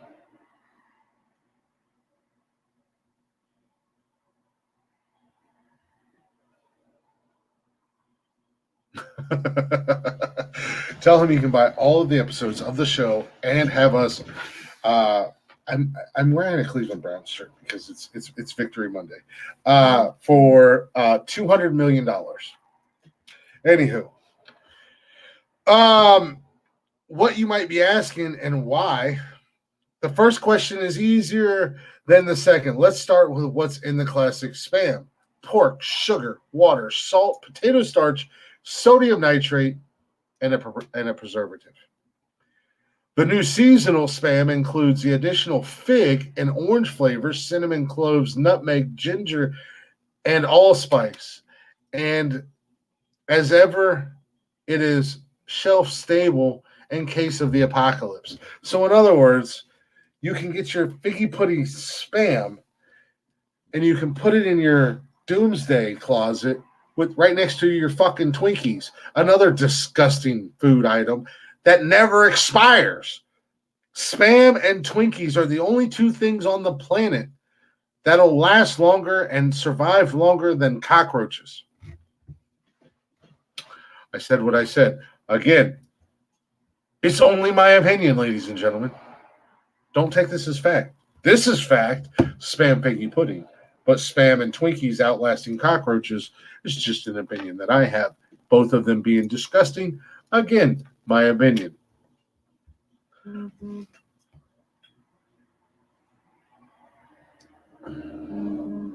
Why do I need a producer? I don't have a wife. Twinkies are disgusting. Twinkies are disgusting. Stop it, Joanne. The new seasonal spam includes additional fig and orange flavors. And I said that, blah, blah, blah. Lest you say that this is a perversion of figgy pudding, let's look a little more closely at the British holiday tradition. Figgy pudding is a dense steamed cake, not an American-style pudding. Well, that's why they call it pudding, because the British are fucking wrong about everything. You drink your tea wrong, too, and you drink your beer piss warm. Ain't no wonder we kicked your guys' asses. Full of raisins, currants, and brandy. The modern version doesn't actually include figs. Interesting. Does spam figgy pudding sound good to you? No, absolutely not. It is produced and it is directed by me.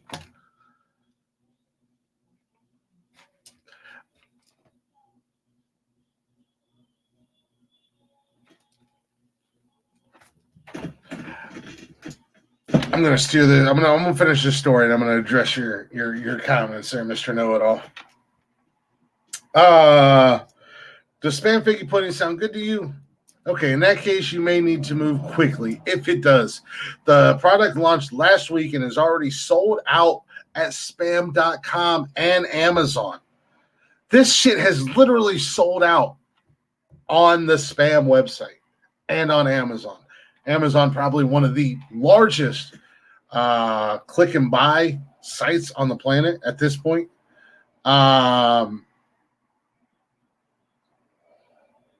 I don't think I'm making any bad views here, Tony D. Are you a spam eater? Do you like spam? Do you want to buy spam figgy pudding? Spam flavored figgy pudding flavored spam, Tony? Do you want it? Huh? Your best bet now is Walmart.com, or you'll have to resort to the secondary market, not making this up, on eBay, where the prices are already doubled from the list price. The list price.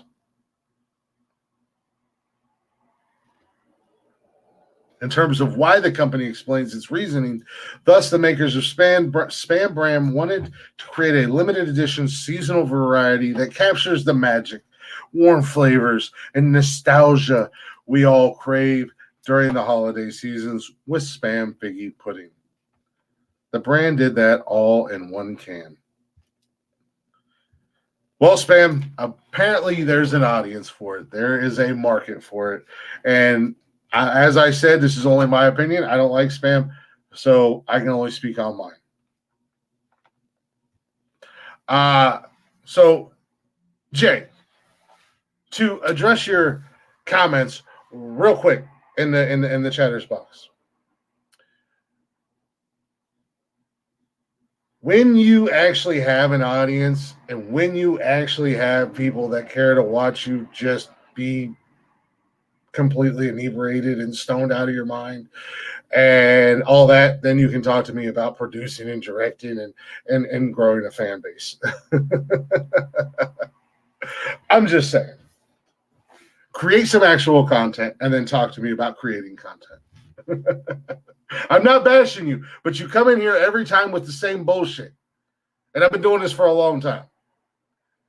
And on my worst day,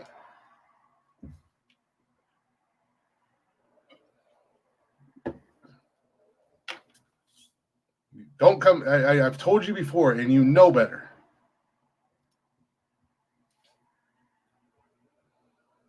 So you worry about creating actual content for yourself, and then you can worry about helping create content for me. Yeah. You know I love you, buddy. I love you to death. And I'm not bashing you. I'm not attacking you. I do love you to death. I always have. I agree. And when I'm making money, I will have a producer and a director, not you. Somebody who knows what they're doing, because neither one of us know what we're doing. I'm just here.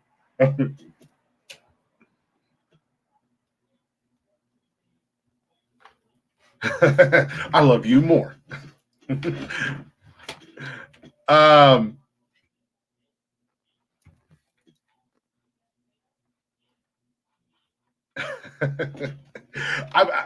I didn't expect to not have co-host tonight. I thought I was going to have co-host tonight, so I'm literally winging it. And I feel like this has been a pretty good show. I mean, at the end of the day, I feel like it's been a pretty good show.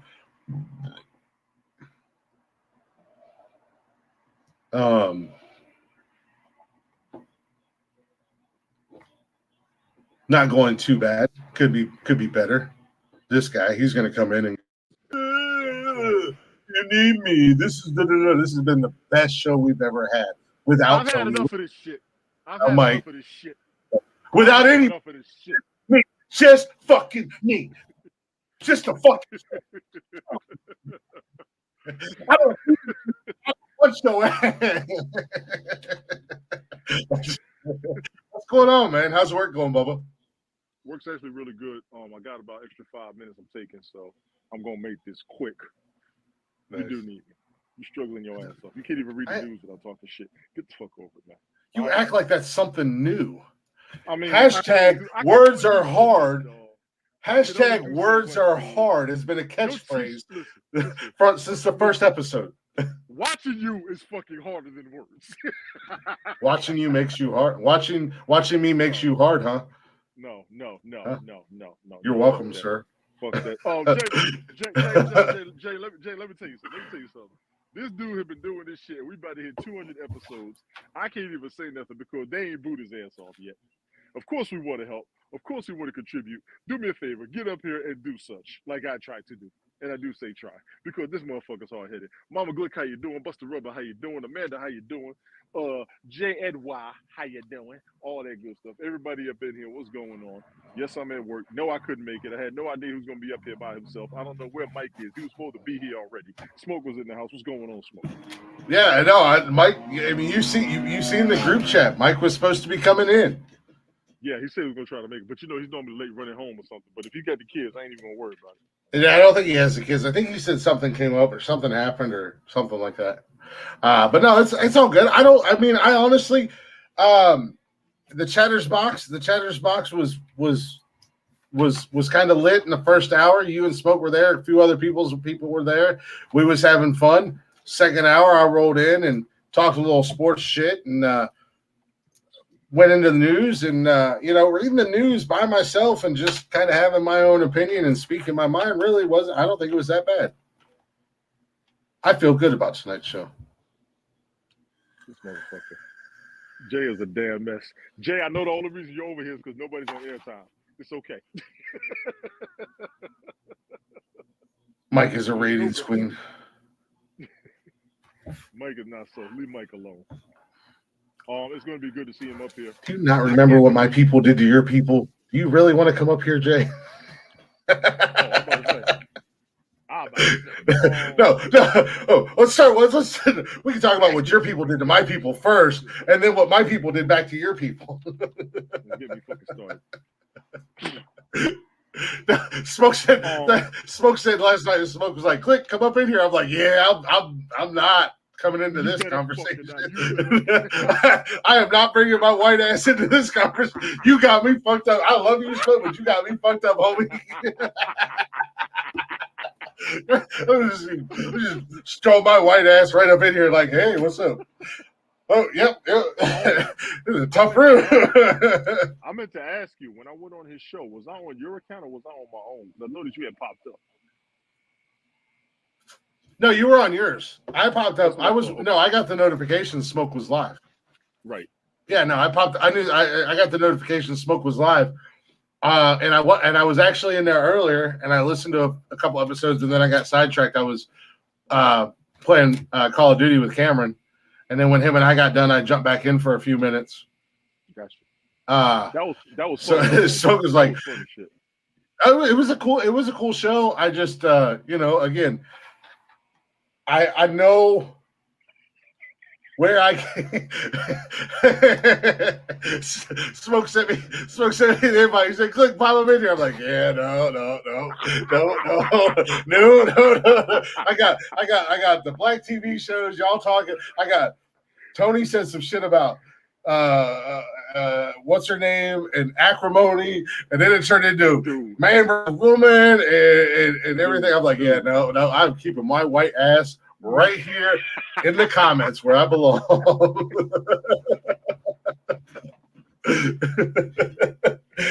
Not today, Satan. There's a lot of things that my dumb ass will do. That gives you 2 more days to wear your belt with no competition whatsoever. The third co-host, in the words of Black Panther, the third co-host would not be challenging you today. No, I'm about to get my ass kicked from both sides. I'm about to get fucked up. Like, yeah. I'm good. I'm perfectly happy just watching and not adding much. And for those of you who are wondering, we had a conversation last night about what has happened to black television as far as the black TV shows, and there's a lot of an issue with us who have been watching it, and there's also an issue with what we've been seeing on there, and a lot of us were discussing it.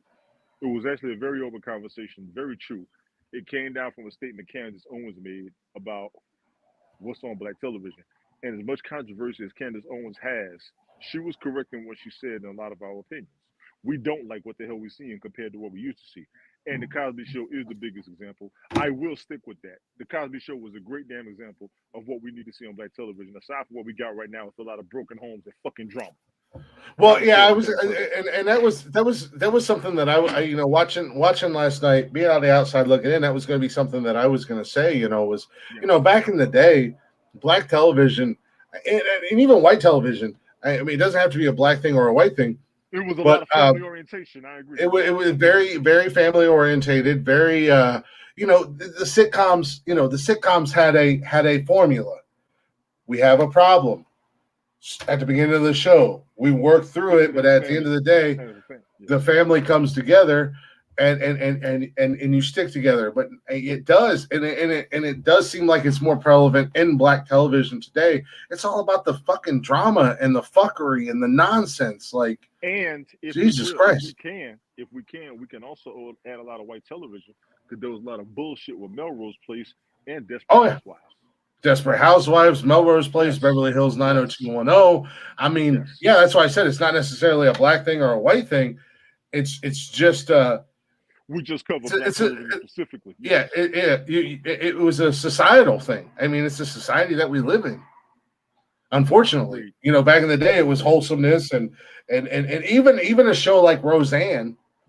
Roseanne was phenomenal. I loved Roseanne. I don't care. I loved Roseanne. And they brought to life the mid to lower class family and the struggles, but at the end of the day, they were family, and didn't nobody come in between them. I mean, I was actually scrolling through YouTube. See, Jason, hold on, Jay, this is what we're talking about right here. How the hell are we gonna listen to you when you do shit like that? Yeah, exactly. Mama Glick, you take care. I do agree.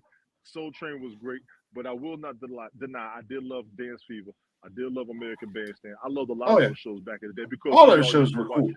All jokes aside, we all liked them. We didn't want to see any drama. Everybody wanted to have fun. Mhm. Seriously. I was drama is an evolution of things, but we like having fun. We like seeing some type of stability and problem solving. Straight up. Mhm. Go ahead, man. But I was scrolling through YouTube earlier today and come across the episode of Roseanne where Jackie's boyfriend or whatever, Roseanne's sister, was beating on her. And she showed up I and don't remember that. she was bruised up and she was all banged up. And Dan came out, didn't even know what was going on, and seen what had happened without saying a word. He went and beat that man's ass. Like, he went and whooped that boy's ass. And that dude pressed charges on him. The cops showed up, and they were all calm, cool, collected. Like, hey, Dan, blah, blah. Dan's like, all right, let's go. But, it was just like, that's one of those things where now on TV, and it doesn't matter if it's black or white, if that was the situation, it would be turned into, well, what did you do for him to hit you? Like, that's not even a question that should be asked right now. What y'all need to be doing is exactly what my man Dan did. Went and whooped somebody's ass. That's what's supposed to be done, honestly. I'm gonna run back in. I just want to jump in real quick. Everybody take care. Jay, damn it, behave yourself. I done told your ass. I done told your ass. Mama Glick, you take care. Everybody else in the chat, y'all be good, bro. I'll try to keep listening. I'm gonna be in. See you later, Joe. I've been in and out during the whole broadcast. I'm trying to be here for you, but I'll definitely catch you as you come on. You know what I'm saying? Oh no, you're good, Bob. I once you didn't show up, I was like, oh shit, Tony's got to work. But I could have swore you said you were going to be here tonight. So no, job takes precedent. I'm gonna be at work all week. Yeah, I'm gonna be at work all week, and definitely I should be here. Real life takes precedence over the podcast. It does. So it does, and I'll catch up with y'all later, man. I'll holler at you next time. Hey, much love, brother. All right.